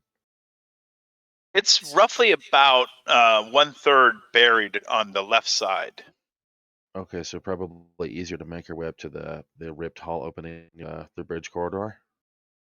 Correct. All right, looks like we're gonna start climbing.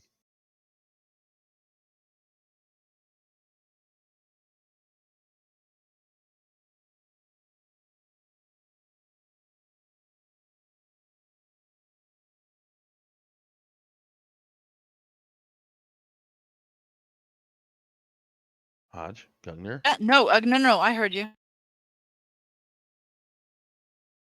Michael is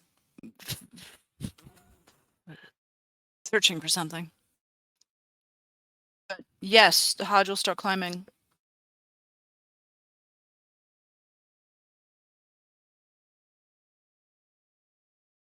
Oops, that's not what I want.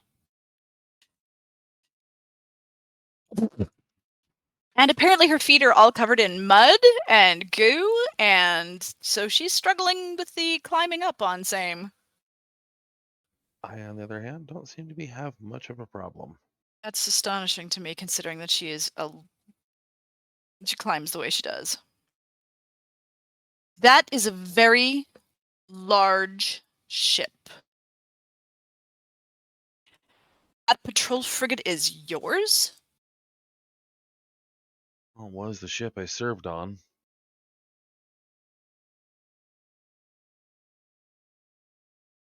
All right. I do believe it's adequate, says Gungir. Adequate? Oh, for a primitive vessel. The reinforced plating on the front should be enough to make it a decent battering ram. Most of the main batteries are damaged. I'm pretty sure it doesn't have a slip drive. Actually, the hole we're climbing in is where I escaped. I see. Gunir, you need to go to the flight deck in order to make the slave circuit? At first, we need to assess the damage of the craft. I'll head to the bridge, if the rest of you will continue to search out, and we need to find out about engineering. See if the engine's running and see if there's any explosives. All right. I'll hit the armory. See if we can pull any weapons. Like we have our jobs then. Indeed. I will contact you as soon as I have anything from the bridge. Armor will be located near the main batteries, center of the ship. All right. And she'll head off.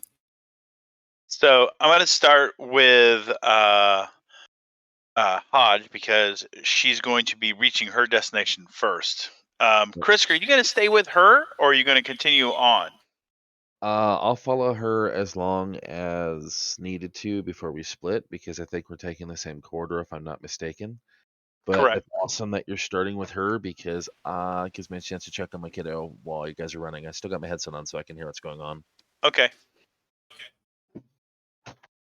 So you get to the main battery and it's pretty impressive. I mean, the ship is well organized. You're kind of happy with what you see, but there is something else that catches your attention. Something very interesting. There are 6, 3 on either side. They have they're roughly about maybe 8 feet long with wings and engines.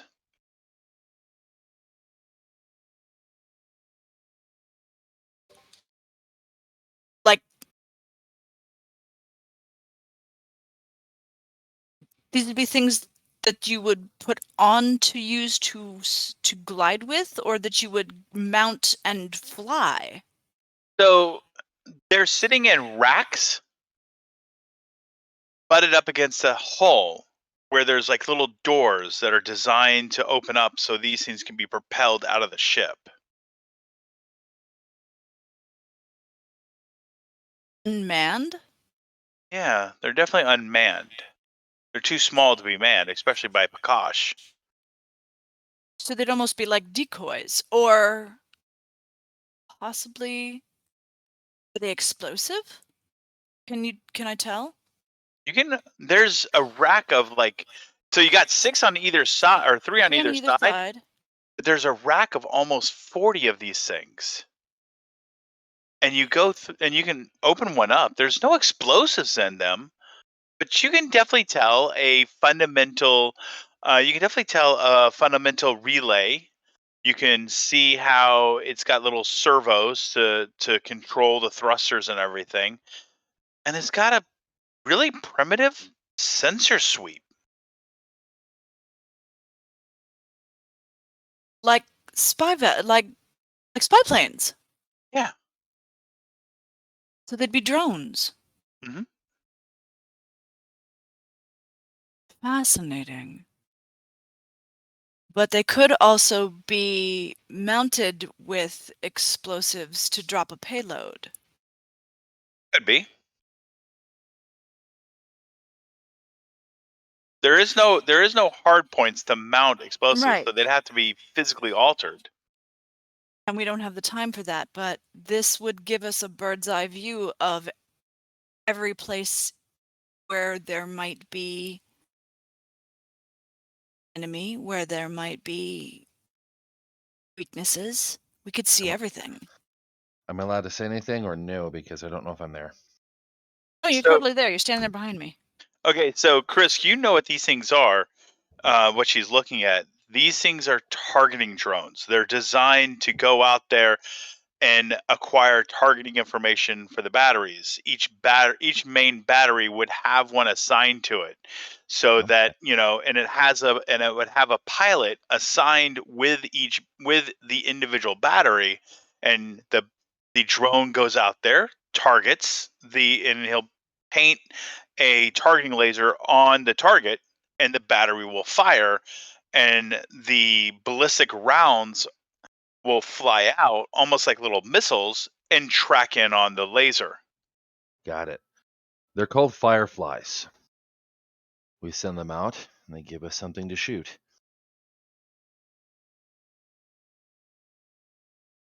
Oh, that is going to be most helpful.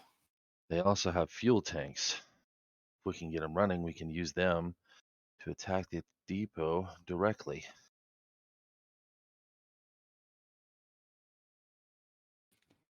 Well, this just got more interesting. All right. What else is here? Or is that Blasters. Well, most of the hand-to-hand weapons have been pulled out and used when the ship got boarded. But there are cases of explosives, grenades. There's an interesting explosive in here that's relatively large, and it's mounted to the center of the ship. So you definitely can't move it.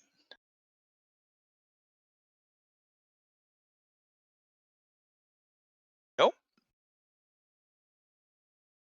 why would there have been explosive in the middle of the ship? Self-destruct? This ship carried the royal family.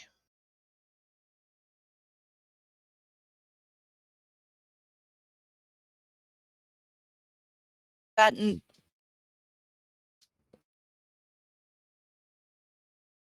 doesn't make any sense, though. Then why there'd be a self-destruct device in the middle of the ship? Death before capture. Ah. So live to fight another day, not a Prakash axiom, huh? There's a Medium. hand at the base of this device with a key still held in the can. It's obvious somebody removed it. The idiom is always be prepared. Understood. All right. Let's take some of these grenades. We get what? Oh, definitely. Those will come in handy later. Yes, we'll take some of the grenades. Those will come in handy later. And she'll pick up a second, she'll pick up a couple of the blasters as well, but there's obviously not too many. No, I mean, you find blasters everywhere. Wherever you find dead Prakash, you find blasters. Yeah, how many of them are viable? Most of them. Okay. But you do find a corridor where there's like 20 Prakash, all have been cut in half. Cut in half. Probably by that wall section embedded in the wall, where somebody ripped it off and flung it at them. Oh, there's probably a lot of explosive damage too, and ash. Likely. I don't think we'll find the culprit here, but we'll definitely see his handiwork. There is one thing you don't see. It wasn't a he. As I'm Dead looking Sith. around. Wasn't a he. Sounds Actually, like I'm kneeling down looking now. This is very surprising. what is? There should be dead Sith here. There aren't. I notice. He points to the far end of the corridor where the doorway to the bridge actually has a large, oddly shaped hole in it. That's where I almost died.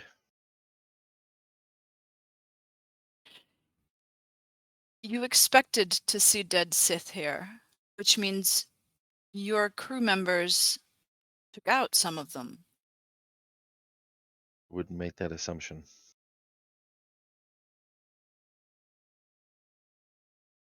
Krisk, remember there was a reason why you called them demons. Mm-hmm.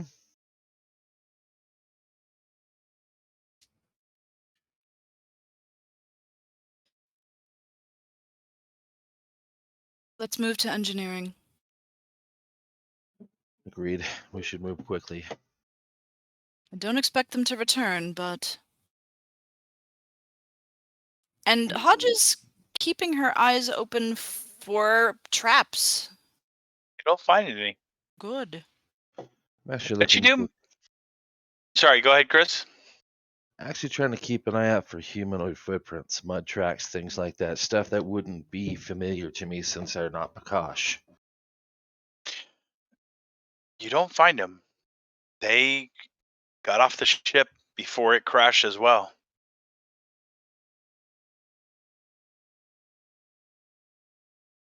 I'm definitely going to keep one eye open in case there's someone hiding behind our shoulder. I mean, they could have easily gotten sucked out that hole. Same way I did for the most part. By the way, both of you roll a search check. On my way down to the computer right now. Okay.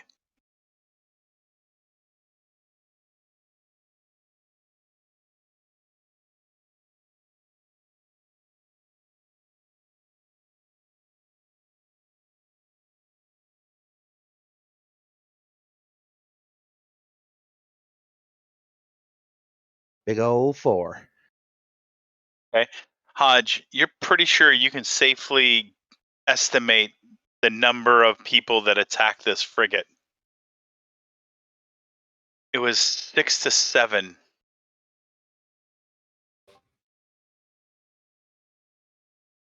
Six Sith did this much damage. 6 or 7. I only saw 4. Your Sorry, entire didn't no, she stopped. Your entire compliment. You said it was a she. Describe her. Soft skin, head markings, pale. We know her. Now you know I refer to you as demons, he says as he stands up to walk towards the engineering. I'm going to put a little pin in that. Priest doesn't know that Hodge is a Force user. Oh, not her specifically. Just Right. as an open phrase. Just needed to make sure that that was understood. Your comlink goes off. Gunir? Hadas! She pauses. Haja! Hooray!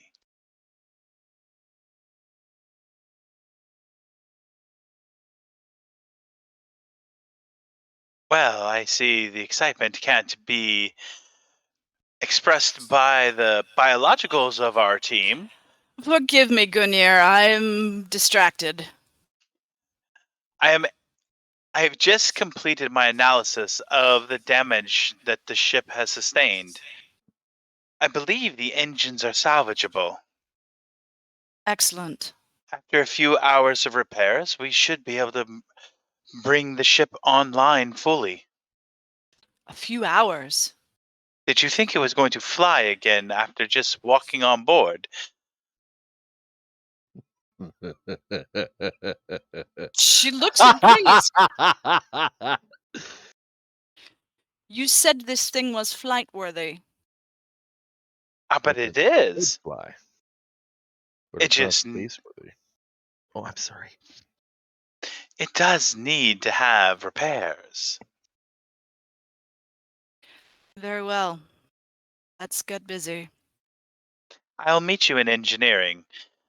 It would be easier for me to assess the repair work while overseeing you.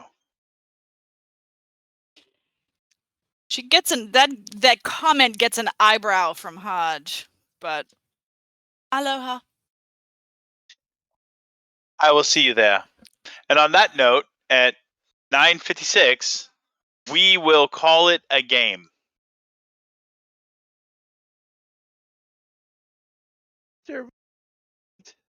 Priest, I need some information. Firefly, what now were they? Okay, so we're kind of on the fly, working back and forth on things. I named it Firefly, but what they are targeting drones. So instead of the guns being able to acquire a target from the ship, these drones go out and essentially attach themselves onto whatever we're shooting at to give the gunner. No, they don't attach. They'll go out there, they have a pilot, and the pilot will paint a laser on the target, and the gun assigned to that Firefly will fire, and then the homing missiles will come in and strike at whatever is targeting. So we'd need to have someone on board. Could the slave circuit be set up to be able to do that with those drones?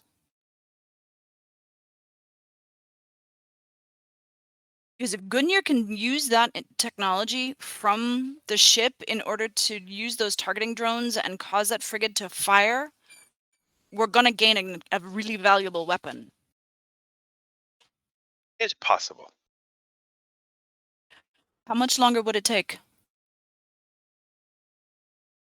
Well, instead of tying them to the slave circuit, why not just transfer them directly to the Gungnir? Can we? Why not? It's primitive technology. I should be able to adapt it pretty well. Brilliant. All right. Throwing the flag. Game over. Fair enough, but I have another question. You said there were how many rows and how many? There were three on three? 3 on either side. 3 on either side, 6 deep? No. There were 3 launchers on either side. Uh-huh. Okay. None of them had been launched. Okay. And then there were 2 racks of 24, 48 total. Okay. But what does that tell you about the battle? It was swift. It was a sneak attack. They were on board before they were spotted. They were boarded before they were spotted. Otherwise, these things would have gone out. Yep. One ship, probably. That few complement getting on board. Probably only one ship, and it snuck in under the radar. They got boarded before they knew what had happened.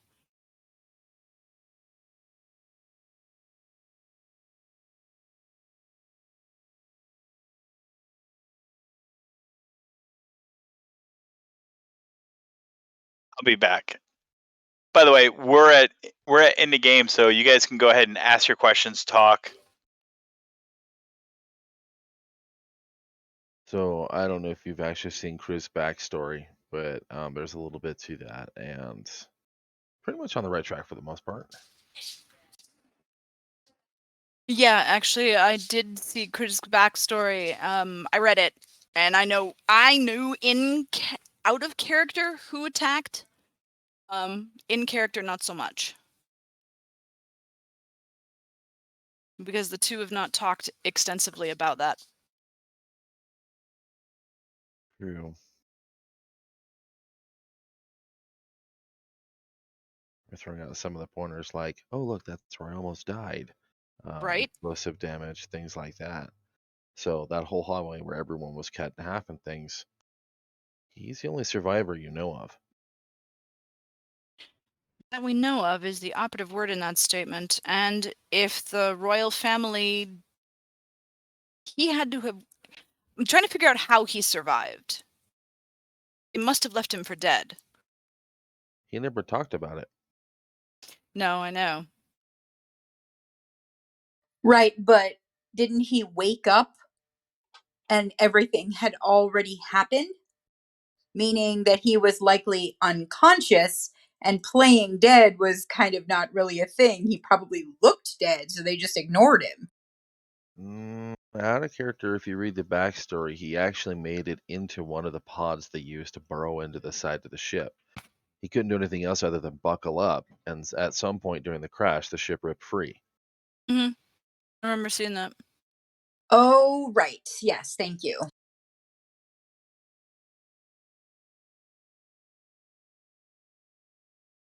Yeah, basically that crash, that second half was a little less rushed since I had more time. But yeah, basically that was the other ship, unable to control it, couldn't radiate or anything like that, had a nasty impact, and for probably close to 2 or 3 days, he was just in that cockpit. Can we reach Tesara with the relays from this location? Yes, you can. That's going to be a conversation that we may want to have as an in-between then, to just let her know where we are and what's going on. Yeah, are there any restrictions on in-betweens, Mike? Nope.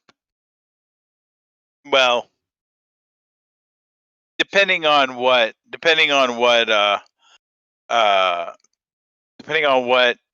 who wants to have what in betweens. Well, I'm guessing my little thing, it's far premature for that, so.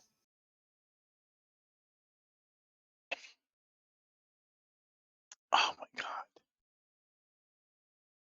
I know it's so difficult. What are you saying, oh my god, about? Look at text chat by the fire.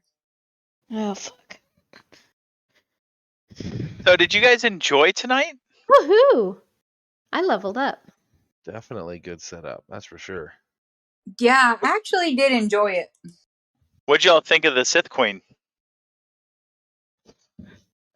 Crazier than a shithouse rat? Agreed.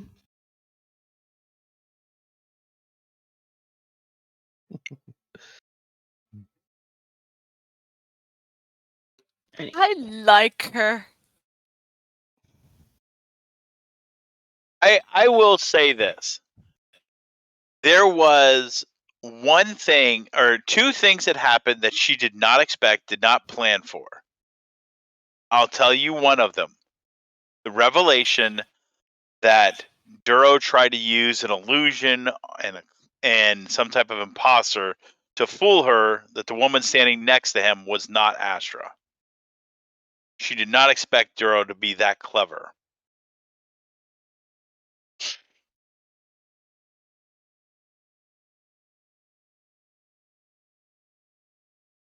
CA.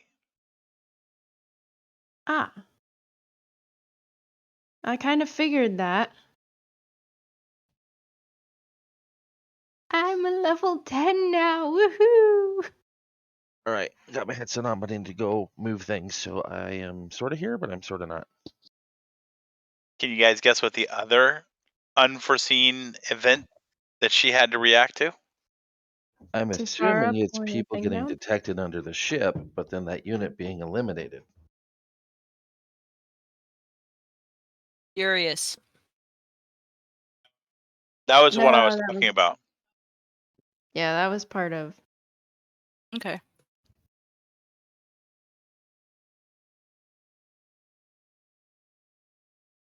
Astra taunting and getting slapped. She wasn't expecting that. No. No, Astra's not the one with the mouth. Hodge is. Astra's got a mouth when she wants it. Granted, Peel- it wasn't that hard to piss the guy off. Peeling of his flesh, the flesh from his arm was a nice touch. That was disturbing as hell. No, it wasn't. She was inspired by her mother. Okay, so I'm struggling for just a little. Amy and I and Ava all know the backstory here. I'm struggling with how she knows about her mother's past. I'm just gonna get the Cheshire Cat grin from Mike. I'm just gonna stand here and give you the Chester the grin. Chester who? What? Cheetos? I didn't know you had Cheetos in the house. Feed me Cheetos. Interesting that a force-sensitive individual would be comfortable in an environment in which you can't use the force. So I'm wondering if she's even force sensitive.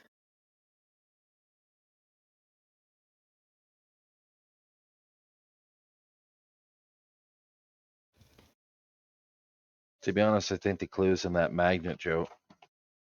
Because I bet she can make it look like she uses it quite a bit. Well, Durro did say smoke and mirrors. Yeah. She's banking on the reputation that she put forward.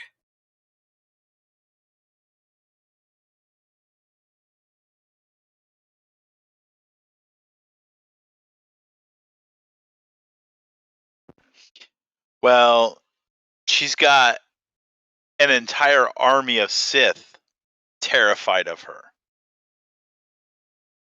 Yeah. That kind of makes She's- me want to have Astra go seek out the guy that got hurt even more. If she's emulating her mother, that doesn't surprise me.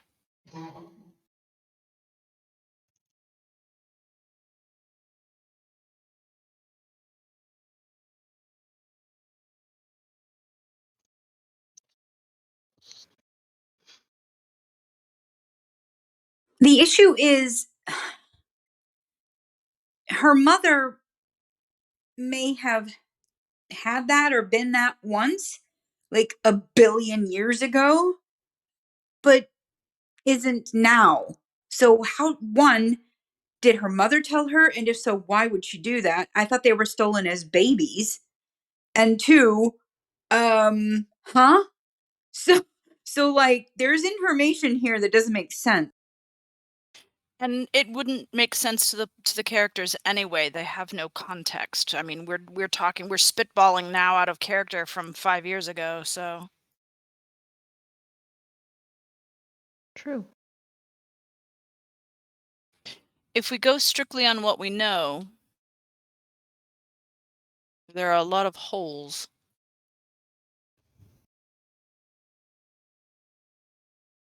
Holes that I'm sure Mike has already figured out how to fill and will probably get the answer to eventually. I will say this. If you guys haven't learned already, underestimating her would be a huge mistake. Oh, yeah. Crazy does not equal stupid.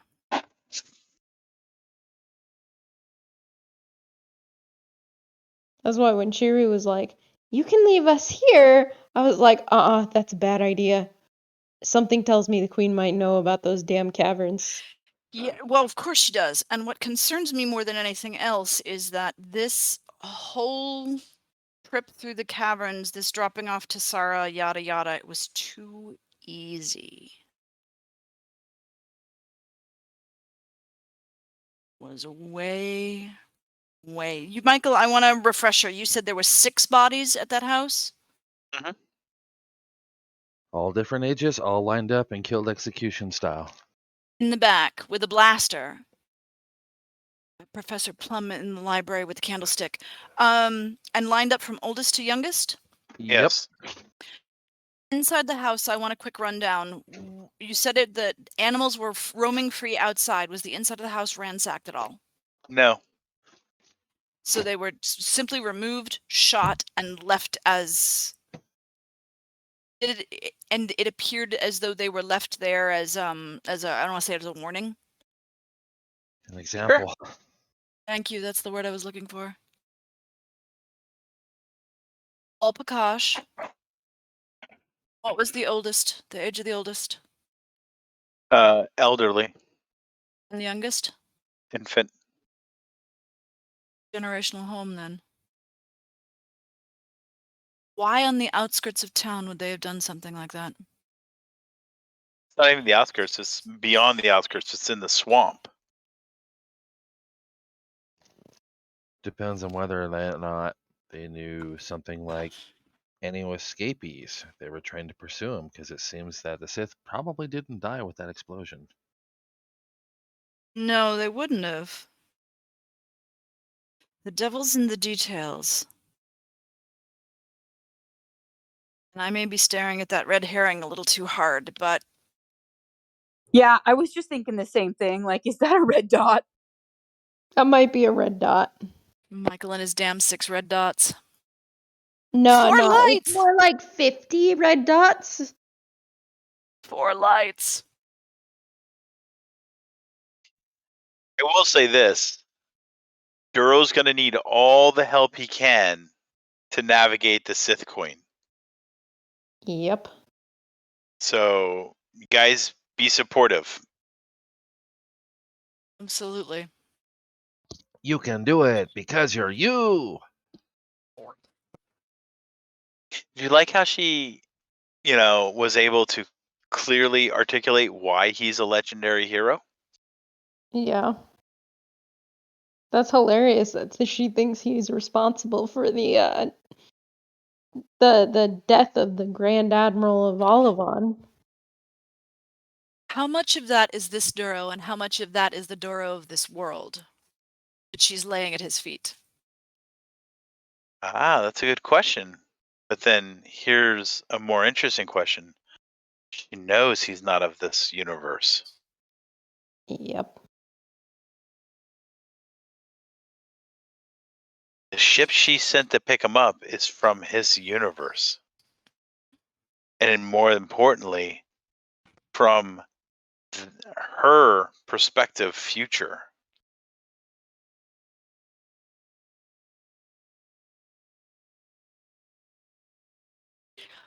From her perspective future? That's Imperial markings, which means that she plans on getting in bed with Ava if she believes that to be from her perspective future.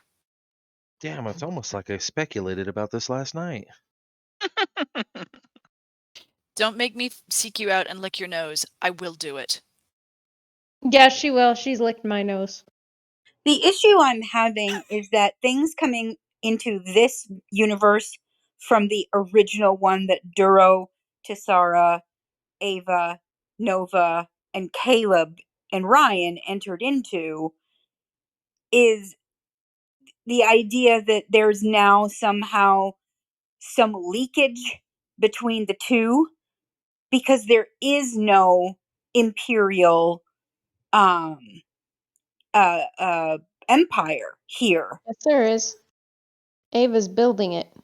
I know that, but what it's not the way it is in our can. He is saying that ship was from our universe. No, The what he's saying is that it was marked to look like it was from our universe. But Close. But it was but- hold on. It was a replica designed specifically to look just like it's from Durro's universe, Durro's time. I get that, but who would know what that would look like other than Ava? The Sith Queen, if she's able to see through to Farsi, she can look at anyone's past or future.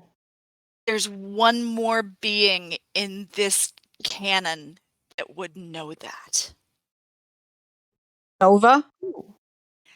Nope. Ryan? Nope. The avian? The dragon? Ding, ding, ding, ding.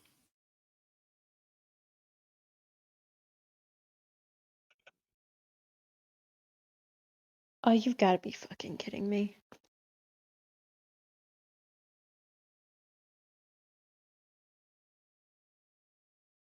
Which means the queen may not necessarily be force sensitive, like we've been thinking. I think it would be the height of foolishness to rely too heavily on that guess. I think that the guess isn't foolish. I think that just assuming that she isn't is dangerous. Yeah, that would be stupid. There's one way to find out. What's that?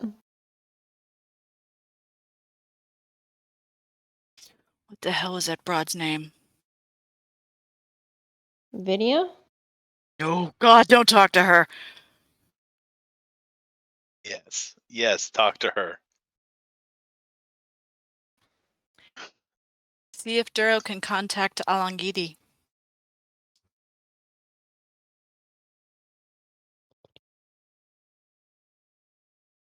Like she would help him. Fox. Spirit. Fucking what? Fluffy tail, right? Yeah. I don't know. Can Duro do it? I think Cheery could. I don't know. Like she wasn't terribly helpful to him the first time, and if he does contact her, it's not just going to be like she's like, "Oh yeah, sure, let me help." She's going to want something in return. And right now, rock meet hard place. Yeah. I disagree. It's not that difficult. Can you You see my say face right that, now, but Mike? you're the one that made the puzzle, Mike. I told you it's boss level.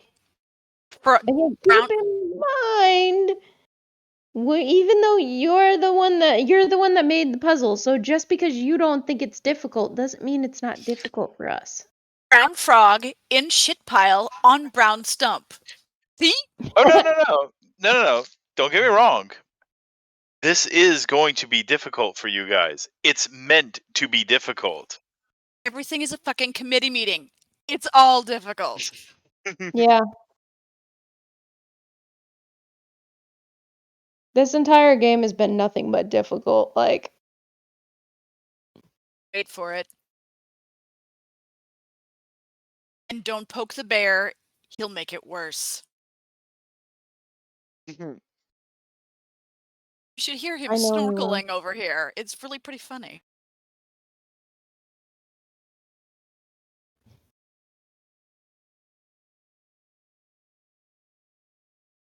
You're gonna be pissed off at me when you find out how she knows. The queen. Knows about what? That Durro isn't from this universe? Because I'm broadcasting. Yes.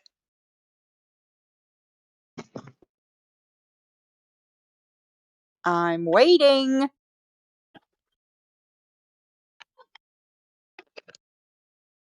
That's kind of cute. That was freaking hilarious.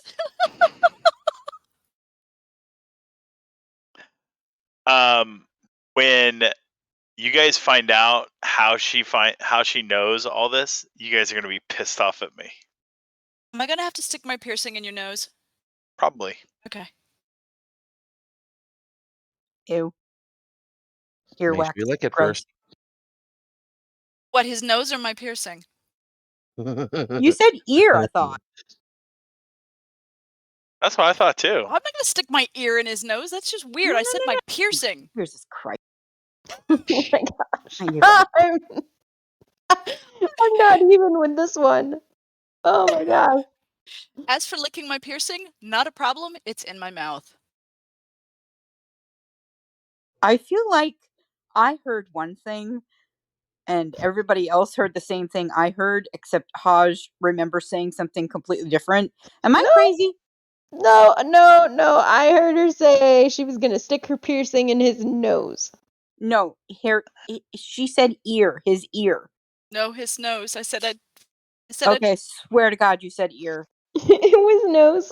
And she said no, it's because she was making a joke about earlier saying, "Don't make me find you and lick your nose to me." So I caught it and started thinking about that. Go ahead and lick it first. Okay. Yeah, I'm not gonna stick my piercing in his ear. That's gross. So, do you guys have any clarification questions about any of the scenes tonight? Yes, I want all the answers, but we can discuss when I'm not at 24% battery on my computer. Okay. In fact, I will tell you all the answers right now. Yes, She's gonna no, goof off. left, right, A, B, double jump, and back, forward, up, down, start, select. And 42. And 42. That's a Chun-Li move from Street Fighter. No. I don't know what the fuck y'all are talking about. I don't know. My mind reverted to ABACABB, Sega Genesis Blood Code for Mortal Kombat 1. No, Similar. this was Nintendo Street Fighter, and the character was Chun-Li, and she was a badass, and Michael just did her super fly kick. Spinning con kick. Maybe the one. Durro got it. Yep. Points to Master Theltanus. Well, he is legendary. Points to the legendary Master Theltanus. Mhm.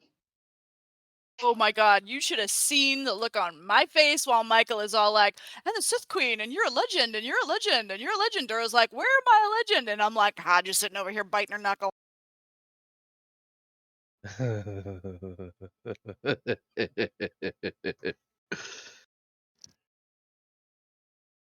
The best part was when Astra thought she was going to chime in on this conversation.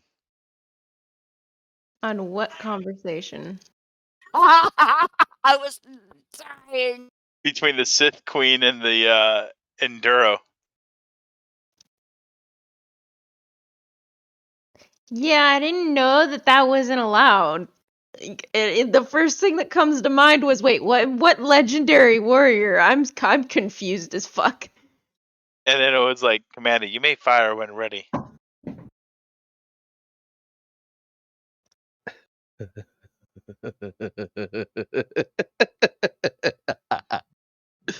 You can stop laughing right now, Claw.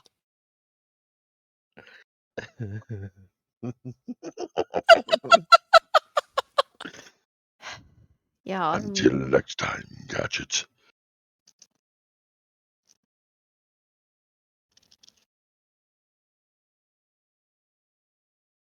Well, I know the queen's not a Sith.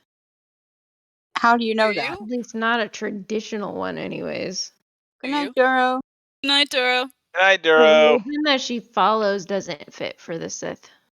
What? Then why The does she call religion the herself queen the Sith follows. Queen? She doesn't. She Everyone else doesn't. calls her it. Yep. And her followers call her our queen. Yep. She called herself Empress Eshe. Yep. She did not call herself the queen. She even skipped right over queen. Oh, she went straight to Empress Marcus Aurelius. Yeah. Marcus Aurelius would have been her not her father, because Great Vero was grandfather dead or by grandfather? well, it would be her father. Vero's given name was Marcus Aurelius.